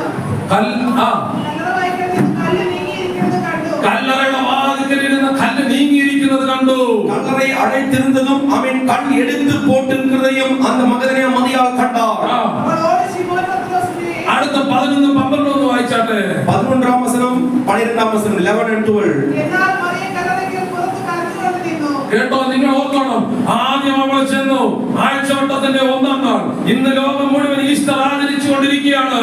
மரியாள் கல்லறையின் அருகே வெளியே வந்து நின்று அழுது கொண்டிருந்தார். உலகம் முழுவதும் ஈஸ்டர் என்று கொண்டாடி கொண்டிருக்கும் பொழுது എന്താണ് ഉയർപ്പിന്റെ ആഘോഷം എന്ന് ഇന്ന് ആഘോഷിച്ചുകൊണ്ടിരിക്കുന്നത്? യേശു ഉയർത്തെഴുന്നേറ്റാൽ എன்ற കൊണ്ടാട്ടത്തെ പലരും കൊണ്ടാടി കൊണ്ടിരിക്കും பொழுது ഇന്ന് രാവിലെ ഓരോരുത്തരും വെളുപ്പിനെ എന്നതാ കണ്ടിരിക്കുന്നത്? இந்த அதிகாலை வேளையில எல்லாரும் என்ன பார்த்தார்கள்? കേരളത്തിലുള്ള ഞങ്ങളുടെ ആൾക്കാരൊക്കെ ഞങ്ങളുടെ ജെയ്സൺ ബ്രദറിന് ഏറ്റവും ഇഷ്ടമുള്ള സാധനം മേടിക്കാൻ വേണ്ടി ഇന്നലെ ക്യൂ നിൽക്കുമായിരുന്നു. அதாவது என்னுடைய கேரளாவில் ஜெய்சன் பிரதருக்கு மிகவும் மிகவும் பிடித்த ஒரு காரியத்தை காலையிலே எழுந்து வாங்க போய் விடுவார்கள். അപ്പൊ നിങ്ങളെല്ലാം ചിരിക്കുന്നത് நீங்கள் என்ன சிரிக்கிறீர்கள்? ജെയ്സൺ ബ്രദറിനെ ഏറ്റവും ഇഷ്ടം തമിഴ്സ്നെയാ. പുള്ളിക്കാരി വിടത്തില്ല. ഇന്നലെ വന്ന പുള്ളിക്കാരിയുടെ കൂടെ ഇങ്ങനെ അടിപിടിച്ച് കിടക്കുന്നതാണ്. ഇന്ന് രാവിലെ ഞാൻ നോക്കിയ തമിഴ്സ് ഇടിയും അന്നിട്ടും നിൽക്കുന്നുണ്ട്. അതല്ല, അതിന്റെ പുള്ളിക്ക് സാപ്പാടിൽ ഏറ്റവും ഇഷ്ടമുള്ള ഒരു സാധനം പോത്തെന്ന് പറയുന്നു. அதாவது ஜெய்சன் பிரதருக்கு மிகவும் பிடித்த ஒரு சாப்பாடு தான் போத்து, பீஃப். ഞങ്ങളുടെ അവിടെ ദുഃഖവെള്ളി ആചരിച്ചിട്ട് യേശു ക്രിസ്തുവിനെ കൊണ്ടുവന്ന് കുരിശുമലയെ കൊണ്ടുവന്ന് മലയാറ്റൂരും വാഗമണ്ണിലും എല്ലാം കുരിശുമല കയറിയിട്ട് ഇന്നലെ രാവിലെ മുതൽ ക്യൂ നിന്നിട്ട് അവൻ എന്നാ വെട്ടിക്കൊടുത്താലും അല്ലെങ്കിൽ പട്ടിയിറച്ചി വെട്ടിക്കൊടുത്താലും പോത്താണെന്ന് പറഞ്ഞ് വെച്ചിട്ട് ഇന്ന് രാവിലെ ഇതും പുഴുങ്ങി വെച്ചിട്ട് ഇതിന്റെ മുമ്പിലോട്ട് അപ്പവും ബീഫുമായിട്ട് ഇന്ന് രാവിലെ എല്ലാവരും ഇരിക്കുന്നത് കേരളത്തിൽ. அதாவது பிரியமானவர்களே, இந்த நேரத்துல எல்லாரும் இயேசுவை வெள்ளிக்கிழமை சிலுவையிலே அடைத்து அவன் முடித்துவிட்டு அதிகாலை வேளையிலே கடந்து கறிக்கடையில் சென்று கறி வாங்கி அவன் ஜெபிப்பதற்கு முன்பாக கறியும் அப்பவும் செய்து அவன் அதற்காக காத்திருக்கிற ஜனத்தை എങ്ങളുടെ ഊരിലെ பார்க்கலாம். ഇത്രയും ദിവസം നമ്മുടെ ആൾക്കാരോട് ചോദിച്ചാൽ ഞങ്ങളെല്ലാം നോയമ്പായിരുന്നു, ഞങ്ങൾ പച്ചക്കറി മാത്രമേ കഴിക്കത്തുള്ളൂ, ഞങ്ങൾ വേറെ ഒന്നും കഴിക്കത്തില്ലെന്ന് പറഞ്ഞു. ഇന്ന് അതിനും കൂടെ ചേർത്ത് ഈ 1 മാസം നോയമ്പെടുത്തതിന് മുഴുവൻ ബീഫ് ബീഫും ഒരുമിച്ച് 5 കിലോ വരെ തിന്നു തീർക്കുന്നവന്മാർ ഞങ്ങളുടെ കേരളത്തിലുണ്ട്.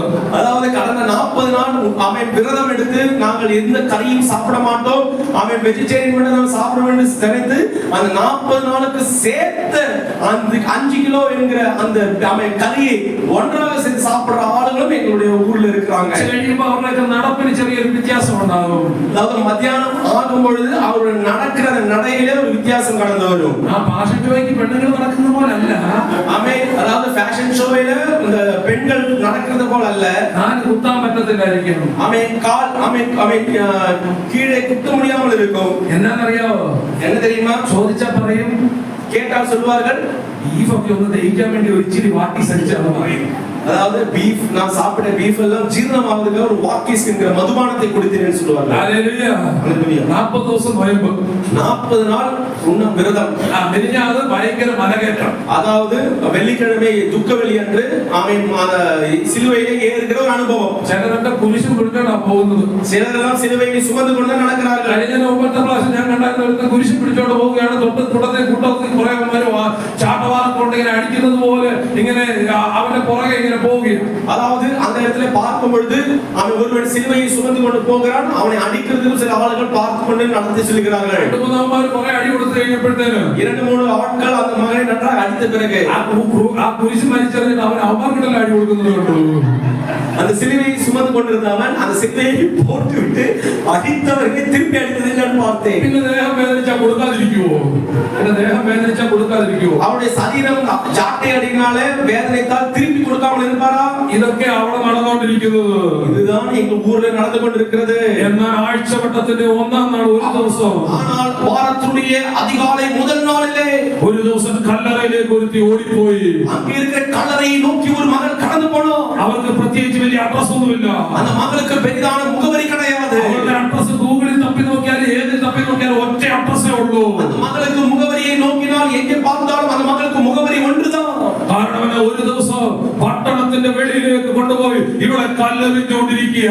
കല്ലെറിയാൻ വേണ്ടി പരീശന്മാരും ന്യായശാസ്ത്രിമാരും അന്നത്തെ പണ്ഡിതരുടെ സംഘമൊക്കെ ഇവൾ പാപം ചെയ്തവളാ, ഇവൾ ഇവിടെ ജീവിക്കാൻ യോഗ്യതയില്ല എന്ന് പറഞ്ഞു പട്ടണത്തിന്റെ വെളിയിലേക്ക് കൊണ്ടുപോയി കല്ലെറിയാൻ വേണ്ടി കല്ലുപോയി നിൽക്കുകയാണ്. அதாவது சில நாட்களுக்கு முன்பாக இந்த மகள் பாவம் செய்ததினாலே அவன் அந்த மகளை அவன் எல்லாரும் முன்பாக கல்லெறிவதற்காக அவன் கொண்டு போய் எல்லாரும் முன்பாக பாவியாக அந்த மகளை நிறுத்தின பொழுது അപ്പോൾ ഒരുവൻ ഇങ്ങനെ മണലിൽ മുട്ടുകുത്തി എഴുതിക്കൊണ്ടിരിക്കുകയാണ്. இயேசு கிறிஸ்து இந்த மகளுக்காக தன்னுடைய கால்களை கீழே வைத்து அந்த மணலிலே கரங்களை கொண்டு எழுதி கொண்டிருந்தார். നിങ്ങളിൽ പാപമില്ലാത്തവർ ഇവരെ കല്ലെറിയട്ടെ. இயேசு சொன்னார், உங்களில் பாவமில்லாதவன் முதலாவதாக இந்த பெண்ணை இந்த மகள் மேல் கல்லெறியட்டும். പിശാച് പാപം ചെയ്യാൻ നിന്നെ പ്രേരിപ്പിക്കും. பிசாசானவன் பாவம் செய்வதற்கு தூண்டுவான். അത് കർത്താവിന് അറിയാം. அது தேவனுக்கு நன்றாக தெரியும். നിനക്ക് എത്ര ഭർത്താക്കന്മാരുണ്ടായിരുന്നു? உனக்கு எத்தனை கணவன் இருந்தார் என்று கேட்டபொழுது ഇപ്പോൾ ഉള്ളവനോ നിനക്കുള്ളവനല്ല. ഇപ്പോൾ இருக்கிறவர்களும் உனக்கு இருக்கிறவன் அல்ல. ഹല്ലേലൂയ. കർത്താവ് എഴുതിയപ്പോൾ കല്ലെറിയാൻ യോഗ്യരെല്ലാം നിർത്തിയിട്ട് പോയി. ஆமென். ஆண்டவராகிய இயேசு கிறிஸ்து எழுதின பொழுது கல் எடுத்தவர்கள் எல்லாம் கீழே போட்டு விட்டு கடந்து போய் விட்டார்கள். യേശു പറഞ്ഞു, ഇനി നീ പാപം ചെയ്യരുത്. இயேசு சொன்னார், இனி நீ பாவம் செய்யக்கூடாது. ഹല്ലേലൂയ. ഹല്ലേലൂയ. യേശു പറഞ്ഞു, ഇനി നീ പാപം ചെയ്യരുത്. இயேசு சொல்லுகிறார், இனி நீ பாவம் செய்யக்கூடாது. ദൈവമക്കളെ, നമ്മളോടുള്ള ഒരു ആലോചനയാണ്. പലപ്പോഴും ജീവിതത്തിന്റെ അനുഭവത്തിൽ അല്ലെങ്കിൽ പല പ്രതിസന്ധികളുടെ നടുവിൽ അല്ലെങ്കിൽ എല്ലാവരും നിന്നെ തടഞ്ഞില്ലേ, എല്ലാവരും നിന്നെ ഉപേക്ഷിച്ചില്ലേ, നിന്റെ സ്വന്തക്കാർ, നിന്റെ ബന്ധക്കാർ, ഡോക്ടർ എല്ലാവരും നിന്നെ ഉപേക്ഷിച്ചിട്ട് ഒരിക്കൽ പട്ടണത്ത് പുറത്ത് ഒരു കൽക്കുമ്പാരത്തിന് ഇടയ്ക്ക് അസ്ഥി കഷ്ണമായി അഴുകിച്ചേരേണ്ട സമയം കഴിഞ്ഞില്ലേ? എന്നാൽ സ്വർഗത്തിലെ ദൈവം നിന്നെ കണ്ടതുകൊണ്ടല്ലേ ഇന്ന് നീ ഞാനുമായിരിക്കുന്നത്. பிரியமானவர்களே, உனக்கு தெரிந்தவர்களும் சொந்தக்காரர்களும் அவன் பல அறிமுகமானவர்களும் உன்னை தாழ்த்தி கட்டி உன்னை அவன் அங்கீகரிக்காமல் உன்னை மாற்றி வைத்த பொழுது அவர்கள் மத்தியிலே உன்னை தெரிந்து கொண்டு தம்முடைய கரங்களால் உயர்த்தின அந்த இயேசுவை தான் நீ பார்த்து கடந்து வந்திருக்கிறார். ഹല്ലേലൂയ. ஹல்லேலூயா. യേശു പാപം ക്ഷമിച്ചാர். இயேசு பாவத்தை மன்னித்தார். യേശു പാപം ക്ഷമിച്ചാർ. இயேசு பாவத்தை மன்னித்தார். നാണം പോണം. உங்களுடைய வெட்கம் உங்களை விட்டு மாறி விட வேண்டும். ലജ്ജ പോണം. உங்களுடைய வெட்கமான அனுபவங்கள் மாறி போக வேண்டும். മാത്യു പാസ്റ്റർ ലജ്ജ പോണമെന്ന് പറഞ്ഞുകൊണ്ട് മാത്യു പാസ്റ്റർ വെட்கம் உங்களை விட்டு கடந்து போக வேண்டும் சொல்லி നാളെ ഉടുപ്പ് മാറ്റി എല്ലാം ഊരിയിട്ടിട്ട് ഒരു വെള്ളം ഇങ്ങനെ ഒഴുകി പോവാ, ഒരു നല്ല ആറിങ്ങനെ ഒഴുകി പോവാ. പാസ്റ്റർ പറഞ്ഞായിരുന്നു വെക്കം പോണമെന്ന് പറഞ്ഞാൽ ഈ പാറ്റ് ഊരിക്കളയാൻ ഊരിക്കളയാന്ന് പറഞ്ഞിട്ട് നീ എന്നാ തമിഴിൽ എന്നാ പറഞ്ഞത്? മുഴുവൻ തുണിയില്ലാതെ പോകുന്നതിൽ എന്നാ പറഞ്ഞത്? അടമാനമാണ്. നിർമ്മാണമായ വെള്ളത്തിലിട്ട് ചാടാൻ ചാടാനല്ല ഞാൻ പറഞ്ഞത്. പ്രിയമുള്ളവരെ, വെട്ടം പോക வேண்டும் എന്ന് சொன்னதனாலே உங்கள் உடைகளை மாற்றி நீங்கள் தண்ணீரிலே எல்லாரும் தெரியுமாய் குளிக்கணும் என்று சொல்லி நான் சொன்னது. நல்ல தண்ணி ஒழுகி வருது. அண்ணா நிர்மாணமா வந்து சாடி பாஸ்டர் சொல்லிருக்காங்க, இயேசுவை பார்த்தவங்க எல்லாம் வெக்கம் போடணும் நான் പറഞ്ഞിരിக்கேன். அந்த வெக்கத்தை குறித்து அல்ல പറഞ്ഞது. அதாவது அவன் பாஸ்டர் சொல்லிருக்கார் வெக்கம் போறதுக்காக அவன் சொல்றதுனால இந்த தண்ணீர்ல நான் Dress செய்யாமல் அவன் குளிப்பேன் என்று சொல்லுகிற அந்த காரியம் அல்ல. இயேசு எവിടെ சென்றாலும், இயேசு எங்கே கடந்து சென்றாலும், இயேசு எവിടെ சென்றாலும், இயேசு எங்கே கடந்து சென்றாலும், இயேசு எവിടെ சென்றாலும், இயேசு எங்கே சென்றாலும் அவனை கூட சென்றாலும், அவரோட கூட செல்கிறவர்களாய், அவனை கூட சென்றாலும், அவரோட கூட சென்று அவனை வேண்டி சுசுரூஷ ചെയ്യുന്നവരായി നമ്മൾ മാറണം. இயேசுவுக்காக ஊழியம் செய்கிறவர்களாய் இருக்க வேண்டும். இயேசுவின் சாநிധ്യം മൈനത്ത് ചെന്നാൽ, இயேசுடைய மகிமை மையத்தில் சென்றாலும் நீ മൈനത്ത് കാണണം. மையத்தில் இருக்க வேண்டும். இயேசுவின் சாநிധ്യം മദ്രാസിൽ ചെന്നാൽ, இயேசுடைய மகிமை நீ சென்னை பட்டணத்தில் சென்றாலும் நீ അവിടെ കാണണം. அங்கே பார்க்க வேண்டும். യേശുവിന്റെ മഹിമ അല്ലെങ്കിൽ മുംബൈ ചെന്നാൽ ദൈവം ആഗ്രഹിക്കുന്നത് നീ അവിടെ വേണമെന്നാണെങ്കിൽ നീ അവിടെ ചെല്ലണം. இயேசுடைய மகிமை நீ பாம்பேக்கு சென்றாலும் அங்கேயும் காணப்பட வேண்டும். അതിന് നീ ലജ്ജിക്കരുത്. அதற்காக நீ வெட்கப்படக்கூடாது. അവിടെ പോയി നീ ശുശ്രൂഷിക്കണം. அங்கே அவனுடைய ஊழியத்தை செய்ய வேண்டும். വില കൊടുത്ത് ശുശ്രൂഷിക്കണം. உன்னுடைய விலை கொடுத்து நீ அவனுடைய ஊழியம் செய்ய வேண்டும். എല്ലാം കൊടുത്ത് ശുശ്രൂഷിക്കണം. இன்று உனக்குள்ளது எல்லாவற்றையும் கொடுத்து நீ ஊழியம் செய்ய வேண்டும். ഹല്ലേലൂയ. ஹல்லேலூயா. ഹല്ലേലൂയ. ശുശ്രൂഷിക്കുവോ? நீங்கள் ஊழியம் செய்வீர்களா? ശുശ്രൂഷിക്കുവോ? ஊழியம் செய்வீர்களா? ശുശ്രൂഷിക്കുവോ? ஊழியம் செய்வீர்களா? ഒരിക്കൽ പരീശന്റെ വീട്ടിലേക്ക് യേശുവിനെ ക്ഷണിച്ചു. இயேசுவை ஒரு நாள் பரிசேயனுடைய வீட்டிலே அழைக்கப்பட்டார். അവന് വിരുന്ന് കൊടുക്കാൻ വേണ്ടിയാ ക്ഷണിച്ചത്. அந்த பரிசேயன் இயேசுவுக்கு விருந்து கொடுப்பதற்காக அழைக்கப்பட்டார். എന്നാണെങ്കിലും എനിക്ക് തോന്നുന്നു സൗമ്യ സിസ്റ്ററിന്റെ അത്രയും വരത്തില്ല പരീശന്റെ വീണ്ടും அவன் அதாவது அவன் சௌமிய சிஸ்டர் கொடுக்கிற ஃபுட்டை അത്രയും വരത്തില്ല. அப்படி வராது பரிசேயன் கொடுக்கிற உணவு. ഇത് ഞങ്ങളുടെ ആന്റിയുടെ അത്രയും ആകത്തില്ല. எங்களுடைய ஆண்டிய காரியம் வராது. പരീശന്റെ പെണ്ണുപിള്ള കോവയ്ക്കൊക്കെ അരിഞ്ഞു വരുമ്പോ കൈയൊക്കെ പറയും. ആന്റിയുടെ കോവയ്ക്ക് അധികം എടുത്തോട് 1/2 കിലോ കൊടുത്തു കഴിഞ്ഞാൽ 1/2 മിനിറ്റ് കൊണ്ട് അരിഞ്ഞു തള്ളു നമ്മൾ വിഷയം വന്നതുപോലെ கோவைக்கு அதே சொன்னா கடகடகடான ஆண்டி அடித்து விடுவார்கள். പരീശന്റെ പെണ്ണുപിള്ള കഴിഞ്ഞ ആഴ്ച കോൾഡ് സ്റ്റോറേജിൽ വെച്ച ബീഫും മറ്റതും ഒക്കെ പോയി ഓടി പിടിച്ച് മേടിച്ചോണ്ട് വന്നിട്ട് എല്ലാം അരിഞ്ഞ് നല്ല വിഭവ സമൃദ്ധമായിട്ട് മേശപ്പുറത്ത് വെച്ചിരിക്കുക. ആർക്ക് വിരുന്ന് കൊടുക്കാൻ വേണ്ടി? യേശുവിന് കൊടുക്കാൻ വേണ്ടി. பரிசேயனுடைய மனைவி இயேசுவுக்கு விருந்து கொடுப்பதற்காக இருக்கிற அந்த உணவை எல்லாம் எடுத்துக்கொண்டு இயேசுவுக்கு முன்பாக வைத்தார். നിങ്ങളുടെ ഉറക്കം ഒന്ന് പോകാൻ വേണ്ടി ഞാൻ ഇങ്ങനെയൊക്കെ ചാലിച്ചെന്ന് പറയുന്നത്. அவன் உங்களுடைய தூக்கமெல்லாம் போறதுக்காக இடையில நான் ஜோக் சொல்லிக் கொண்டிருக்கிறேன். ഹല്ലേലൂയ. ஹல்லேலூயா. അപ്പൊ അങ്ങനെയൊക്കെ ആയിരിക്കും മേശ വെച്ചിരിക്കുന്നത്. எப்படிப்பட்ட உணவை தான் அவர்கள் வைத்திருக்கலாம். യേശുവിനെ അറിഞ്ഞാൽ അങ്ങനെ ചെയ്യത്തില്ല കേട്ടോ.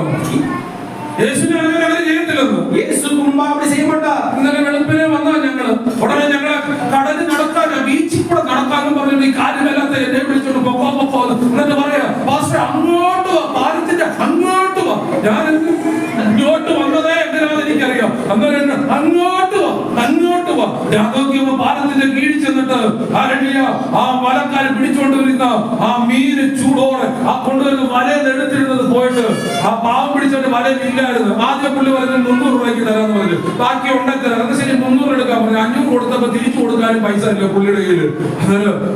കർത്താവിന്റെ ദാസി 500 കൊടുത്തിട്ട് ഉള്ളത് മതി എന്ന് പറഞ്ഞ് ഉള്ളത് മേടിച്ചോണ്ടത്. കാരണം പുള്ളിക്കാരി നോക്കിയിട്ട് എന്നോട് പറയുക, തിരിച്ചു വന്ന വഴിക്ക് പറയാ രാത്രി 2 മണിക്ക് പോയവനാ അധ്വാനിക്കാൻ പോയത് ഒന്നും കിട്ടിയില്ല. നമുക്കില്ല മാസ്റ്ററെ, നമുക്കിത് കുറച്ച് കിട്ടിയാലും കുഴപ്പമില്ല മാസ്റ്ററെ. അല്ലെങ്കിൽ അദ്ദേഹത്തിന്റെ അധ്വാനത്തെ മാനിക്കേണ്ട യേശുവിന്റെ ഉള്ളിലുള്ളത് കൊണ്ടാ, യേശുവിന്റെ ഉള്ളിലുള്ളത് കൊണ്ടാ. അത് മേടിച്ചിട്ട് എനിക്ക് തങ്കച്ചൻ പാസ്റ്ററൊക്കെ വറുത്ത് പുഴുങ്ങി ഇങ്ങോട്ട് തരുമ്പോണ്ടല്ലോ അതിന്റെ മണമടിക്കുക. ഇതിന്റെ ഒന്നും യോഗ്യത മറ്റേ പുള്ളിക്കാരിക്ക് ഇല്ലെന്ന്. പരീശന്റെ വെണ്ണം പുള്ളക്കില്ല, പരീശനില്ല. அதாவது பரிசேயனுடைய வீட்டிலே பார்க்கும் பொழுது அவன் இயேசு கிறிஸ்துவுக்கு அந்த பழைய உணவை அவன் கொடுக்கிறதால அல்ல, அவன் அந்த உணவு இல்லாமல் இருந்தாரு. ശരിയല്ലേ മാസ്റ്ററെ? சரிதான தேவனுடைய பிள்ளைகளே, அது வചനമുണ്ട്, അതിനുണ്ട് പുറകിലുണ്ട്. வசனத்திற்கான ஆமென் அடிப்படையான தெளிவு கொடுக்கப்பட்டிருக்கிறது. എല്ലാം വെച്ചൊരിടത്തോട്ട് വിരുന്നിന് വിളിച്ചിരിക്കുക. നിങ്ങൾ എല്ലാവരെയും ആமென் ഒരുവർ വിരുന്നുக்கு கூப்பிட்டிருக்கிறார். പരീശന്റെ കൂട്ടത്തിൽ പരീശന്റെ കൂട്ടുകാരായിരിക്കും കാണുന്നത്.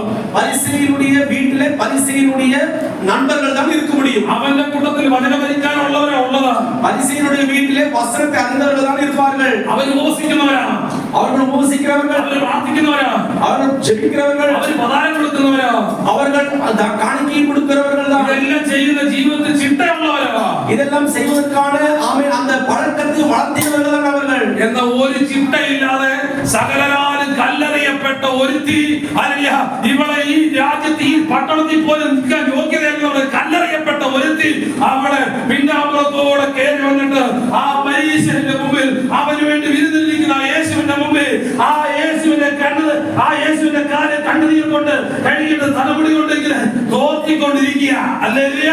ആമേൻ. പരീശയുടെ വീട്ടിലെ യേശു ക്രിസ്തുവാണ് தன்னுடைய தகுதியும் அவன் காரியங்கள் என்னவென்றே தெரியாமல் அவன் இயேசுடைய பாதத்திலே கடந்து வந்து அழுது தன் கண்ணீரினால் அதை துடைத்துக் கொண்டிருக்கிறார். ഇത് പരിസയൻ ചെയ്താണോ? അല്ല, ഇവളെ പരീശൻ വിളിച്ചായിരുന്നു ഈ വീട്ടിൽ. இந்த மரியாதை இந்த പരിസയൻ കൂപ്പിട്ടിരുന്നാണോ? കേട്ടോ, വിളിച്ചാ കൂപ്പിട്ടാണോ? ഇപ്പം ഉള്ളതാണ് ഞാൻ പറയാൻ പോകുന്നത്. ഇപ്പം പരീശന്റെ മൂളയിൽ, ഇപ്പോൾ ഞാൻ சொல்லுகிறேன், പരിസയனுடைய മൂളയില്, പരീശന്റെ തലച്ചോറിൽ ഇപ്പോൾ ഓടിക്കൊണ്ടിരിക്കുന്ന ഒരു ചിന്തയുണ്ട്. പരിസയനുடைய മൂളയില് ഓടിക്കൊണ്ടിരിക്കുന്ന ഒരു ചിന്തനെ இருக்கிறது. നാണം കെട്ടവൾ, ആമേൻ. ഒരു വെക്കമില്ലാത്തവൾ, വെക്കം കെട്ടവൾ, വെക്കം കെട്ടവൾ. ഇവളെ ഞാൻ കൂപ്പിട്ടിയാ, ഇവളെ ഞാൻ കൂപ്പിട്ടയാ, ഇവളെ ഞാൻ വിളിച്ചോ, വന്നിരിക്കാ പാரு, ഇവിടെ വന്നിരിക്കുന്നത് നോക്ക്. என் கூட பரிசமார் இருக்கு, எல்லாரும் இருக்கு. ஆனா இவ வந்து இதோ பாரு, நான் கூப்பிடவே இல்லை. எங்கிருந்தோ இந்த பட்டணத்துக்கு பின்னாடி அவளை கொண்டு வந்து தூக்கி போடுறதுக்கு எல்லாரும் வெளியேற, இவ வந்து ஆண்டவர் காலையில் நான் தானே ஆண்டவரை கூப்பிடுறது, நான் தானே இயேசுவை கூப்பிட்டது. ஆனா இவ வந்து இந்த வெட்க கெட்டவ, இந்த மானம் இல்லாதவ, அவ வந்து கண்ணீரை கண்ணீரை ஒழுகி தலைமுடியாத துவத்தி இருக்கவே. ஹல்லேலூயா. ഒരു ലക്ഷയില്ലാതെ ഈ മറിയാം വിളിക്കപ്പെട്ട സ്ഥലത്തിൽ ആമേൻ വരാതെ, ആമേൻ പരിശീലനം അവരെ വിളിച്ചിട്ടില്ല. അങ്ങനെ ആയാലും ആമേൻ വിളിക്കാത്ത സ്ഥലത്ത് ഈ മകൾ കടന്നു വന്ന് തന്റെ കണ്ണീരോടും ആമേൻ തന്റെ ഭാവത്തോടും യേശുവിനെ നമ്മൾ പരിശുദ്ധന്മാർ എതിരായി സംസാരിച്ചിരിക്കാം. പ്രിയപ്പെട്ടവരെ, ഇതെല്ലാം നമുക്ക് വേണ്ടും. യേശുവിന്റെ ഒരുത്തന്റെ മുന്നിൽ നാണം കാണിക്കരുത്. യാതൊരു മുൻപാകും നിങ്ങൾ വെட்கப்படக்கூடாது. ഏത് കവലെ പോയി യേശുവിനെ പ്രസംഗിക്കണം, എന്റെ മൂലയിൽ ചെന്നാലും യേശുവിനെ കുറിച്ച് പ്രസംഗിக்க வேண்டும். ഏത് വീട്ടിൽ ചെന്നാലോ യേശുവിനെ വേണ്ടി ശുശ്രൂഷിക്കാൻ ദൈവം തന്റെ പരിശുദ്ധാത്മാവിനെ പ്രേരിപ്പിക്കുന്ന ആ വീട്ടിൽ ഒരു ലജ്ജയും കൂടാതെ നീ പോണം. എന്റെ വീട്ടിൽ കൂടി കൂപ്പിട്ടാലും വെட்கമില്ലാமல் ധൈര്യത്തോടെ യേശുവിനെ കുറിച്ച് சொல்லுங்கள். യേശു അന്നേരം ഒരു സാക്ഷ്യം പറയും. യേശു അപ്പോൾ ഉന്നെ കുറിച്ച് ഒരു സാക്ഷി சொல்லுவார். ഞാനിപ്പോ മോനായെ കുറിച്ച് പറഞ്ഞ പോലെ, സുനിലിനെ കുറിച്ച് പറഞ്ഞ പോലെ യേശു ഒരു സാക്ഷ്യം പറയും. ഞാൻ മോനായെ കുറിച്ച് சொல்லுമ്പോൾ സുനിലിനെ കുറിച്ച് சொல்றதுപോലെ യേശു ഉന്നെ കുറിച്ച് ഒരു സാക്ഷി சொல்லுவார். ഞാൻ നിന്റെ വീട്ടിൽ വന്നപ്പോ, ഞാൻ ഉന്നെ വീട്ടിൽ വന്ന പൊഴുது നീ എന്റെ കാലിൽ വെള്ളം തന്നില്ല, നീ എൻ കാലുകൾ കഴുകുவதற்கு തണ്ണീർ കൊടുക്കவில்லை. ഞാൻ നിന്റെ വീട്ടിൽ വന്നപ്പോ, ഞാൻ ഉൻ വീട്ടിലേക്ക് കടന്നു വന്ന പൊഴുது ഞാൻ നിനക്ക്, നീ എനിക്ക് ചുംബനം തന്നില്ല. അപ്പോൾ യേശു சொல்றார், நான் உன் வீட்டுக்கு வந்தபோது நீ எனக்கு முத்தம் கொடுக்கவில்லை. ഇത് കവളേലാ കൊടുത്തത്. ഇത് ആമേൻ. കവളേലാ കൊടുത്തത്. കണ്ണത്തിലാണ് കൊടുത്താ. അരുൺ മാസം കാലം കൊടുക്കാൻ പറഞ്ഞാൽ മാറ്റി മാസം കൊടുക്കും. ആമേൻ. അരുൺ മാസം കാലിലെ മുത്തം കൊടുക്കാൻ சொன்னால் കൊടുப்பேன். കാരണം യേശു എന്റെ ഉള്ളിലുണ്ട്. എന്നാൽ യേശു ഉള്ളിൽ இருக்கிறார். എടാ, നീ എനിക്ക് മുത്തം തന്നില്ല. യേശു சொல்றார், നീ എനിക്ക് മുത്തം കൊടുക്കவில்லை. നീ എനിക്ക് മുത്തം തരാഞ്ഞപ്പോ, നീ എനിക്ക് മുത്തം കൊടുക്കவில்லை. ഞാൻ ഇവിടെ വന്നപ്പം മുതൽ അവൾ എന്റെ കാലിൽ ഉമ്മ തന്നുകൊണ്ടിരിക്കുകയാണ്. ഞാൻ വന്ന നേരം മുതൽ ഇന്ന് മറിയാമിന്റെ കാലുകളെ കഴുകി അവളുടെ ഹൃദയത്തിന്റെ ആഴത്തിൽ വിങ്ങി പൊട്ടലിൽ നിന്ന് ഉത്ഭവിച്ചു വരുന്ന കണ്ണുനീര് കൊണ്ട് നന്ദിയുടെ പാസ്റ്റർ പറഞ്ഞില്ലേ, ആനന്ദമാണോ സന്തോഷമാണോ ഒന്ന് അറിയത്തില്ല, രാത്രി എഴുന്നേറ്റ് മോളിയേ എന്നൊരു വിളി അറിയ. ആ ഒരു ആനന്ദം കൊണ്ട്, സന്തോഷം കൊണ്ട് വരുന്ന കണ്ണുനീര് കൊണ്ട് കാല് കഴുകിക്കൊണ്ടിരിക്കുക, തലമുടി കൊണ്ട് തുറത്തിക്കൊണ്ടിരിക്കുകയാണ്. ഇതാണ് വെക്കമില്ലാതെ ദൈവത്തിന് മുമ്പിൽ നിൽക്കുന്നത്. தன்னுடைய வெட்கத்தை விட்டு ஆமென் இயேசுவின் பாதத்தில் இருந்து தன் கண்ணீரினாலே அவருடைய கால்களை நினைத்து தன் தலைமுடியினாலே அவர் கால்களை தடவிக்கொண்டு துடைத்துக் கொண்டிருந்த பொழுது இதை தெளிவாக காட்டுகிறது. இதுதான் வெட்கப்படாத தேவனுடைய ஊழியம் என்று சொல்வது. உன்னை சும்மா விடுவேயா? உன்னை சும்மா விடுவேயா? நினை சும்மா விடுவோ? ஆண்டவருக்காக கண்ணீரை ஊற்றின உன்னை நான் சும்மா விடுவேயா? கர்த்தாவே கண்ணீர் ஒழிச்ச நினை கர்த்தாவே சும்மா விடுவோ? ஆண்டவர் பாதத்தில் அப்படியே சேர்ந்திருந்த உன்னை நான் சும்மா விடுவேயா? கர்த்தாவே பாதத்தோடு சேர்ந்து நினை கர்த்தாவே சும்மா விடுவோ? ஆண்டவர் கூட இருந்த பத்ரோஸ் கிட்ட இப்படி ஒரு கேள்வி கேட்டேன், நீரும் அவன் கூட இருந்தவர் இல்லையா அப்படின்னு ஒரு கேள்வி கேட்டப்ப என்ன சொன்னது? எனக்கு அவனை தெரியவோ மாட்டேன். പത്രോസിനോട് കർത്താവ് അവൻ നിന്ന് അവന്റെ ജനങ്ങളെല്ലാം ചോദിച്ചു, നീ അവനോട് ചേർന്നതല്ലേ? അപ്പൊ പത്രോസ് വ്യക്തമായി ശിഷ്യനായി പറഞ്ഞു, എനിക്ക് യേശുവിനെ അറിയത്തില്ല. മൂന്ന് പ്രാവശ്യം തള്ളി പറഞ്ഞു. ആ മൂന്ന് പ്രാവശ്യം യേശുവിനെ തള്ളി പറഞ്ഞു. നീ പോടാ, അവൻ നീ പോടാ. പക്ഷെ കാലിൽ ഉമ്മ തന്ന ഒരുത്തിയുണ്ട്. ആ യേശുവിന്റെ കാലിൽ അവൻ മുത്തം കൊടുത്ത ഒരു മകൾ ഇരിക്കുകയാണ്. ഞാൻ എവിടെ ചെന്നാലും എന്റെ കൂടെ വന്ന ഒരുത്തിയുണ്ട്. ഞാൻ എங்கே പോണാലും കൂടെ കടന്ന ഒരു മകൾ ഇരിക്കുകയാണ്. അവരുടെ ഉള്ളത്തിൽ അവൾക്കുള്ളതെല്ലാം വിറ്റിട്ട് എനിക്ക് വേണ്ടി സേവ ചെയ്ത ഒരുത്തിയുണ്ട്.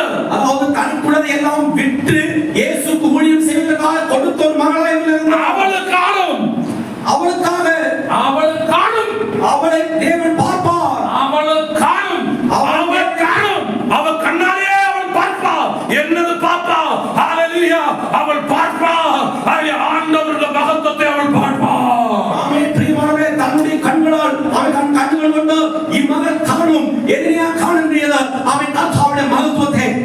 காணும். முதல் பத்ரோஸ் உன்னைதான் நான் கூப்பிட்டது. இரண்டாவது ஓரோ சிஷ்யர்கள் நான் கூப்பிடுறது. ஆனா அல்ல மார்போடு சாரி இருந்தது எல்லாமே நான் கூப்பிட்டேன். யோகத்தான எல்லாரையும் நான் கூப்பிட்டேன்.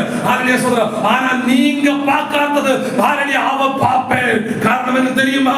அவளுக்கு தெரியும் அவளை ஆண்டவரை எல்லாம் எங்கெல்லாம் சென்றோ அங்கெல்லாம் அவள் போய் ஆண்டவருக்காக அவளுக்கு எல்லாமே கொடுத்துட்டு அந்த ஊழியத்துக்காக கண்ணீரால அப்படியே ஒரு சப்மிஷன், அல்லேலூயா, ஒரு சமர்ப்பணம் அவருக்கு இருந்தது. പ്രിയപ്പെട്ടവരെ, ആമേൻ. ശിഷ്യന്മാരെ ദൈവം പേര് ചൊല്ലി വിളിച്ചു. പത്രോസിനെ വിളിച്ചു, യാക്കോബിനെ വിളിച്ചു, ആമേൻ, യോഹന്നാനെ വിളിച്ചു. മാർബോൾ ചെയ്ത ശിഷ്യന്മാരെ വിളിച്ച ശേഷം കൂടെ നിന്നവരെല്ലാം അവരെ കുറിച്ച് വിട്ടിട്ട് മാറിപ്പോയപ്പോൾ താൻ ഈ കൊടുതലെ സകലത്തെയും വിറ്റ് ആമേൻ യേശുവിന്റെ പാദത്തിൽ വന്ന ഈ മറിയാളെ ആമേൻ യേശു എന്ന് പറഞ്ഞു അവരെക്കാൾ കൂടുതൽ കർത്താവിനെ സ്നേഹിക്കുന്നുണ്ട്. Hallelujah, hallelujah. ഇന്ന് ആളുകളുടെ സമൂഹത്തിൽ ഇറങ്ങിത്തിരിക്കുന്നവര്, ഇന്ന് കർത്തരുடைய സമൂഹത്തിലെ ഉட்கார்ந்து கொண்டிருக்கிற நீங்கள் പൈസ നോക്കുന്നവരുണ്ട്, അവൻ പണം பார்க்கிறவர்கள் இருக்கிறார்கள். Hallelujah, hallelujah. നിങ്ങൾ അങ്ങനെ അല്ലാത്തവരാകിയാൽ സ്തോത്രം. நீங்கள் பணத்தை பார்க்காதவர்களாக இருக்கிறதுக்காக நன்றி சொல்கிறேன். ഇത് എപ്പടി വരും? இது எப்படி வருகிறது? പണ്ടേ ഉണ്ട്. അങ്ങനെ இருக்கிறது. ഒരുത്തൻ അവിടെ തൈലം പൂജിക്കൊണ്ടിരുന്നപ്പോ അവന്റെ പാത്രത്തിൽ ഇത് പാവപ്പെട്ട വല്ലവർക്കും കൊടുക്കാമായിരുന്നല്ലോ. കാരണം അവന്റെ കയ്യിൽ പണസഞ്ചി ഇരുന്നുകൊണ്ടായിരുന്നു. അവസാനം അവൻ 30 വെള്ളിക്കാശിന് യേശുവിനെ ഒറ്റിക്കൊടുത്തു. കൂടെ നടന്നവൻ 30 വെള്ളിക്കാശിന് ഒറ്റിക്കൊടുത്തു. ഇന്ന് ഈ ക്രിസ്ത്യ സമൂഹത്തിൽ ഒത്തിരി പേരുണ്ട് പണത്തിനായി നിൽക്കുന്നവർ. അവൻ പലരും അവസാനം ഒറ്റിക്കൊടുത്തു. പക്ഷെ ഒരു കാര്യം ഉറപ്പാ, എല്ലാം കൊടുത്തു നിൽക്കുന്ന നിന്റെ കണ്ണുനീര് കണ്ട കർത്താവ് ഹല്ലേലൂയ നിന്നെ മഹത്വം കാണാൻ സ്വർഗ്ഗത്തിലെ ദൈവം നിന്നെ സഹായിക്കും. പ്രിയപ്പെട്ടവരെ, ആമേൻ. പ്രിയമാനവர்களே, ആമേൻ. இந்த மரியாள் விலையுள்ள நாளவன் தைலத்தை உடைத்து இயேசுவின் பாதத்தை தேய்த்துக் கொண்டிருக்கும் இயேசு சிஷ்யனான யூதாஸ் இவ்வாறாக சொன்னான், இதற்கான பணத்தை விற்று அவன் ஏழைகளை கொடுத்திருக்கலாமே என்று சொன்ன பணத்தை பெருமை பாராட்டின யூதா கடைசியில் என்ன செய்தான் தெரியுமா? 30 வெள்ளிக்காசுக்கு இயேசுவை காட்டி கொடுத்து நான்கு கொண்டு செத்து போனான். ஹல்லேலூயா, ஹல்லேலூயா. ஆராகணும். நீங்கள் யாராய் இருக்க வேண்டும்? ஆராகணும். நீங்க யாராய் மாற வேண்டும்? அவனுக்கு வேண்டி கொடுக்கிறவராகணும். இயேசு கிறிஸ்துவுக்காக கொடுக்கிறவர்களாய் இருக்க வேண்டும். அவனுக்கு வேண்டி சேர்ந்திருக்கிறவராகணும். இயேசு கிறிஸ்துவோடு சேர்ந்திருக்கிறவர்களாய் இருக்க வேண்டும். அவனுக்கு வேண்டி விலைப்பட்ட சிசுரூஷகளாய் மாறணும். നിങ്ങൾക്ക് இயேசு கிறிஸ்துவுடைய விலையுள்ள சிஷ்யர்களாய் இருக்க வேண்டும். അങ്ങനെയാണെന്നുണ്ടെങ്കിൽ இருந்தால் நீங்கள் ആഴ്ചവട്ടത്തിന്റെ 1-ാം നാൾ നീ കല്ലറ വന്നിട്ട് തിരിച്ചു ചുമ്മാ പോകത്തില്ല. ஆமென். வாரத்தின் முதல் நாளில் இயேசுவின் கல்லறையிலே கடந்து வந்து நீ சும்மா வீட்டுக்கு திரும்பி போக மாட்டாய். ശിഷ്യന്മാരോട് അല്ല സംസാരിക്കുന്നത്. இயேசு சிஷ்யரோடு அல்ல பேசிக் கொண்டிருப்பது. പത്രോസിനെ വിളിച്ചിട്ട് അല്ല സംസാരിക്കുന്നത്. இயேசு கிறிஸ்துவை அவன் பேதுருவிடத்திலே கூப்பிட்டல்ல பேசிக் கொண்டிருப்பது. ചേർന്നിരിക്കുന്ന യോഹന്നാനെ വിളിച്ചിട്ട് അല്ല പറയുന്നത്. இயேசு கிறிஸ்துடைய மார்போடு சேர்ந்திருக்கிற யோவானை சொல்லி அல்ல இயேசு கிறிஸ்து அவன் பேசிக் கொண்டிருக்கிறார். ഉയർപ്പിന്റെ ദിവസം ദൂതന്മാർ പറയുകയാണ് അവൻ ഇവിടെയില്ല, അവൻ ഉയർത്തെഴുന്നേറ്റിരിക്കുന്നു എന്ന് പറയുന്നത് മക്കളുടെ കാര്യത്തിൽ പറയുകയാണ്. இயேசு கிறிஸ்து உயிர்த்தெழுந்த பொழுது முதலாவதாக தூதன் வந்து இந்த தேடி சென்ற மரியாளை பார்த்து சொல்லுகிறார், ஆமென், இயேசு இங்கே இல்லை, அவர் உயிர்த்தெழுந்தார். ഹല്ലേലൂയ. 11-12 വായിച്ചാട്ടെ. 12-13 വാസിക്കலாமா? ഹല്ലേലൂയ. പെട്ടെന്ന് എന്നാൽ മറിയാം കല്ലറയ്ക്കൽ പുറത്ത് കരഞ്ഞുകൊണ്ട് കേട്ടോ, കല്ലറയിൽ പുറത്ത് കരഞ്ഞോണ്ട് നിന്നു. കരഞ്ഞിട്ട് അവൾ കല്ലറയിൽ കുനിഞ്ഞു നോക്കി. കുനിഞ്ഞു നോക്കി. യേശുവിന്റെ ശരീരം കിടന്നിരുന്നിടത്ത് കേട്ടോ, യേശുവിന്റെ ശരീരം കിടന്നിരുന്നിടത്ത് വെള്ള വസ്ത്രം ധരിച്ച് 2 ദൂതന്മാർ ഒരുത്തൻ തലയ്ക്കലും ഒരുത്തൻ കാൽക്കലും ഇരിക്കുന്നത് കണ്ടു. അവരോട്, സ്ത്രീയെ, നീ കരയുന്നത് എന്ന് ചോദിച്ചു. എന്റെ കർത്താവിനെ എടുത്തുകൊണ്ടുപോയി അവനെ എവിടെ വെച്ച് എന്ന് ഞാൻ അറിയുന്നില്ല എന്ന് അവർ അവരോട് പറഞ്ഞു. 12-ാം വാക്യം ഇടാം. 20-ാം അധ്യായം 12-ാം വാക്യം. 11-12. மரியாள் கல்லறையின் அருகே வெளியே நின்று அழுது கொண்டிருந்தான். அப்படியே அழுது கொண்டிருக்கையில் அவன் குனிந்து கல்லறைக்குள்ளே பார்த்து இயேசுவின் சரீரம் வைக்கப்பட்டது இடத்திலே வெள்ளுடை தரித்தவர்களாய் 2 தூதர்கள் தலைமாட்டில் ஒருவனும் கால் மாட்டில் ஒருவனுமாக உட்கார்ந்திருக்கிறதை கண்டார். ഹല്ലേലൂയ. ഇനി ഒരു മർമ്മം പറയുന്നു. இனி உங்களுக்கு ஒரு ரகசியத்தை சொல்ல போகிறேன். എല്ലാവരും ശ്രദ്ധിച്ച് ഓർക്കുക. நீங்க எல்லாரும் கவனமாக கேட்டு தூங்காதீங்க. യേശുവിനെ പിശാച് இயேசுவின் பிசாசு ഒരു ഉയരമുള്ള സ്ഥലത്ത് കൊണ്ടുപോയിട്ട് ஒரு உயரமான இடத்துக்கு கொண்டு போனான். നീ ഇവിടുന്ന് എടുത്ത് ചാട്, நீ இந்த மலையிலிருந்து எடுத்து குதித்து விடு. ആമേൻ. അങ്ങനെ കർത്താവ് എങ്ങനെ ജയിച്ചത് അവനോട്? அப்படி நடந்த பொழுது இயேசு கிறிஸ்து எப்படி இந்த சாத்தான தந்திரத்தில் ஜெயித்தார்? വചനം പറഞ്ഞ ജയിച്ചത്. வசனத்தை சொல்லிதான் ஜெயித்தார். ഏത് വചനമാണ് പറഞ്ഞത്? எந்த வசனத்தை சொன்னார்? പറ. சொல்லுங்க. നിന്റെ കാലമോ എന്റെ കർത്താവേ എന്റെ ദൈവദാസി എന്റെ കൂടെ ഹല്ലേലൂയ ഓടി നിന്റെ കാല് കല്ലിൽ തട്ടിപ്പോകാതിരിക്കാൻ അവൻ തന്റെ ദൂതന്മാരോട് കൽപ്പിക്കും. കർത്താവിനെ അറിയാം, കർത്താവിന്റെ കാല് കല്ലിൽ തട്ടിപ്പോകാതിരിക്കേണ്ടതിന് ദൂതന്മാരോട് കൽപ്പിച്ചിട്ടുണ്ടെങ്കിൽ ഈ കാല് ആണി അടിച്ചപ്പോഴും ഈ കാലിന്റെ മേൽ സകല അരളിയ വിരൂപമായ പ്രവൃത്തികൾ റോമ ഗവൺമെന്റിന്റെ സൈന്യം ചെയ്തപ്പോഴും കർത്താവിന്റെ കാൽപാദത്തിൽ ഉണ്ടായിരുന്നു ദൂതന്മാർ. ഇതേ ദൂതന്മാർ പരീശന്റെ വീട്ടിൽ അതിന് കർത്താവിന്റെ പാദത്തിൽ ഉണ്ടായിരുന്നു. അവിടെ അതേ ദൂതന്മാർ മനസ്സിലാക്കി, ഇവരുടെ കണ്ണുനീരിന്റെ ചൂട് മനസ്സിലാക്കി. ഇപ്പൊ അതേ ദൂതന്മാർ അകത്തിരുന്നുകൊണ്ട് കല്ലറയുടെ പുറത്തൊരു കണ്ണുനീര് വീണോണ്ടിരിക്കുക. ആ കണ്ണുനീരിന്റെ ചൂട് മനസ്സിലാക്കിയിട്ട് പറയുക, അവൻ വിടില്ല, അവൻ ഉയർത്തെഴുന്നേറ്റിരിക്കുന്നു. பிரியமானவர்களே, வசனம் தெளிவாய் சொல்லுகிறோம். கல்லில் உன் கால் இடராதபடிக்கு உன்னை பாதுகாத்துக் கொள்வதற்காக தேவன் தம்முடைய தூதர்களுக்கு கட்டளையிட்டிருக்கிறார். வசனத்தின் பிரகாரமாக இயேசு சிலுவையில் அறையப்பட்ட போது அந்த கால்கள் ஒன்றாக தரிக்கப்பட்ட போது கர்த்தர் அவரோடு கூட இருந்தார். அது மட்டும் இல்லாமல் ஆமென், வசனத்தின் பிரகாரமாக இயேசு உயிர்த்தெழுந்த நேரத்தில் இரண்டு தூதர்கள் தலையிலும் அவன் இருக்கிற இடத்திலும் கால்கள் இடத்திலும் ஒன்றாக நின்று அவர்கள் இப்பொழுது சொல்லுகிறார்கள், மரியாதை ஆமென், மரித்த இயேசு கிறிஸ்து இப்பொழுது உயிர்த்தெழுந்து விட்டார், அவர் இங்கே இல்லை என்று கட்டளையிட்டார்கள். ஹல்லேலூயா ஹல்லேலூயா ஹல்லேலூயா. கரங்களை சுவிச்சாட்டு ஹல்லேலூயா ஹல்லேலூயா. നിങ്ങൾ என்ன വിചാരിച്ചു? நீங்கள் என்ன சிந்தித்துக் கொண்டிருக்கிறீர்கள்? என்ன விசாரிச்சே? என்ன சிந்தித்துக் கொண்டிருக்கிறீர்கள்? അറിയുന്ന ഒരു ദൈവമുണ്ട്. உங்களை காண்கிற பார்க்கிற தேவன் இருக்கிறார். പൊട്ടത്താപ്പ് വിളിച്ച് പറയരുത് കേട്ടോ. நீங்கள் சும்மா உங்களுக்கு தெரிந்தது சொல்லாதீர்கள். எனக்கு யாருமே கிடையாது, எனக்கு யாருமே இல்லை, எல்லாரும் என்ன கைவிட்டாங்க, யாருமே எல்லாரும் கைவிட்டு நான் ஒத்திரி அழுது ഞാൻ ഒത്തിരി കരഞ്ഞു. ஆனா யாருமே எனக்கு ஒரு பதில் கொடுக்க மாட்டாங்க. ആരും എനിക്ക് ഒരു മറുപടി തരുന്നില്ല. നീ നിனைக்கிற உனக்கு யாருமே பதில் கொடுப்பேனா? നീ ചിന്തിക്കുന്നു നിനക്ക് ഒരു മറുപടി ആരും തരുന്നില്ലെന്ന്. കണ്ണിലിருந்து ഓരോ சொட்டு தண்ணீர் ഓരോ சொட்டு கண்ணீர் அது துருத்திர ஆனந்த அதை பார்க்கிற ஒரு தேவன் இருக்கு. പ്രിയപ്പെട്ടവരെ, നീ ഒഴിക്കുന്ന ഒவ்வொரு കണ്ണീരും കർത്താവ് തന്നെ തുരുത്തിയിൽ ചേർത്ത് വെച്ച് അത് ഓർക്കുന്ന ദിവസങ്ങൾ വരുന്നു. അവൻ ഒരു നാൾ നിന്നെ വിടുകയില്ല. ആമേൻ. അവൻ ഒരു നാളും നിന്നെ കൈവിട മാട്ടാ. അവൻ ഒരു നാൾ നിന്നെ ഉപേക്ഷിക്കില്ല. അവരുടെ ഒരു നാളും അവനെ തള്ളിവിടുവതല്ല. നീ നദിയിൽ കൂടി കടന്നാലോ, നീ തണ്ണീരിലേക്ക് കടന്നാലോ, നീ തീയിൽ കൂടി പോയാലോ, നീ എരികിற തീക്കുള്ളിൽ കടന്നു പോയാലോ, നിന്നെ അത് മുക്കിക്കളയോ, നിന്നെ അത് ദഹിപ്പിച്ച് കളയോ ചെയ്യുന്നില്ല. തണ്ണീർ ഉന്നെ മുഴുക ചെയ്യാതെ അത് തീ ഉന്നെ ദഹിപ്പിക്കാതെ ദൈവത്തിന് ഒരു പദ്ധതിയുണ്ട്. കർത്തർക്ക് ഉന്നെ കുറിച്ച് ഒരു തിട്ടം ഇരിക്കുന്നത്. എന്താണ് ദൈവത്തിന്റെ പദ്ധതി? என்ன ദൈവത്തിന്റെ തിട്ടം? അതാണ് നമ്മൾ ആദ്യം വായിച്ചത് യോഹന്നാന്റെ സുവിശേഷം 17:24-25. அதுதான் வாசித்தோம். யோவான் 17ஆம் அதிகாரம் 24ஆம் வசனம் 25ஆம் வசனம். എന്താ വായിച്ചാട്ടെ என்ன வாசிங்கள்? പിതാവേ, ആ. നീ ലോകസ്ഥാപനത്തിനു മുന്നേ നീ എന്നെ സ്നേഹിച്ചു. വായിച്ചാട്ടെ പെട്ടെന്ന് എനിക്ക് നൽകിയ മഹത്വം ആ. നീ എനിക്ക് തന്നിട്ടുള്ള കാണേണ്ടതിന്. കേട്ടോ ഈ ലോകം ഈ പ്രപഞ്ച സകലം സൃഷ്ടിക്കുന്നതിന് മുമ്പ് ദൈവം ക്രിസ്തുവിന് കൊടുത്തൊരു മഹത്വമുണ്ട്. ആ മഹത്വം ഈ ലോകം കാണേണ്ടതിന്, എന്നോട് കൂടെ ഇരുന്നവർ കാണേണ്ടതിന്, നേരത്തെ കർത്താവിന്റെ ആവശ്യത്തിൽ പറഞ്ഞതുപോലെ എന്നെ സ്നേഹിച്ചവർ കാണേണ്ടതിന്, ഞാൻ സ്നേഹിച്ചവർ കാണേണ്ടതിന്, എന്നോട് കൂടെ അവരിക്കുവാൻ. ഹല്ലേലൂയ. യേശുവിന്റെ സിംഹാസനത്തിൽ ഇരുന്നിട്ട് നീ അവിടെ കൊരട്ടി പറയാനിരിക്കാൻ വേണ്ടി അല്ല സ്വർഗ്ഗത്തിൽ പോകുന്നത്. കർത്താവ് ഏത് സിംഹാസനത്തിലാണോ ഇരിക്കുന്നത് അവനോട് കൂടെ ഇരിക്കുവാൻ അവർ ഹല്ലേലൂയ ഹല്ലേലൂയ അത് കാണാൻ വേണ്ടിയത്.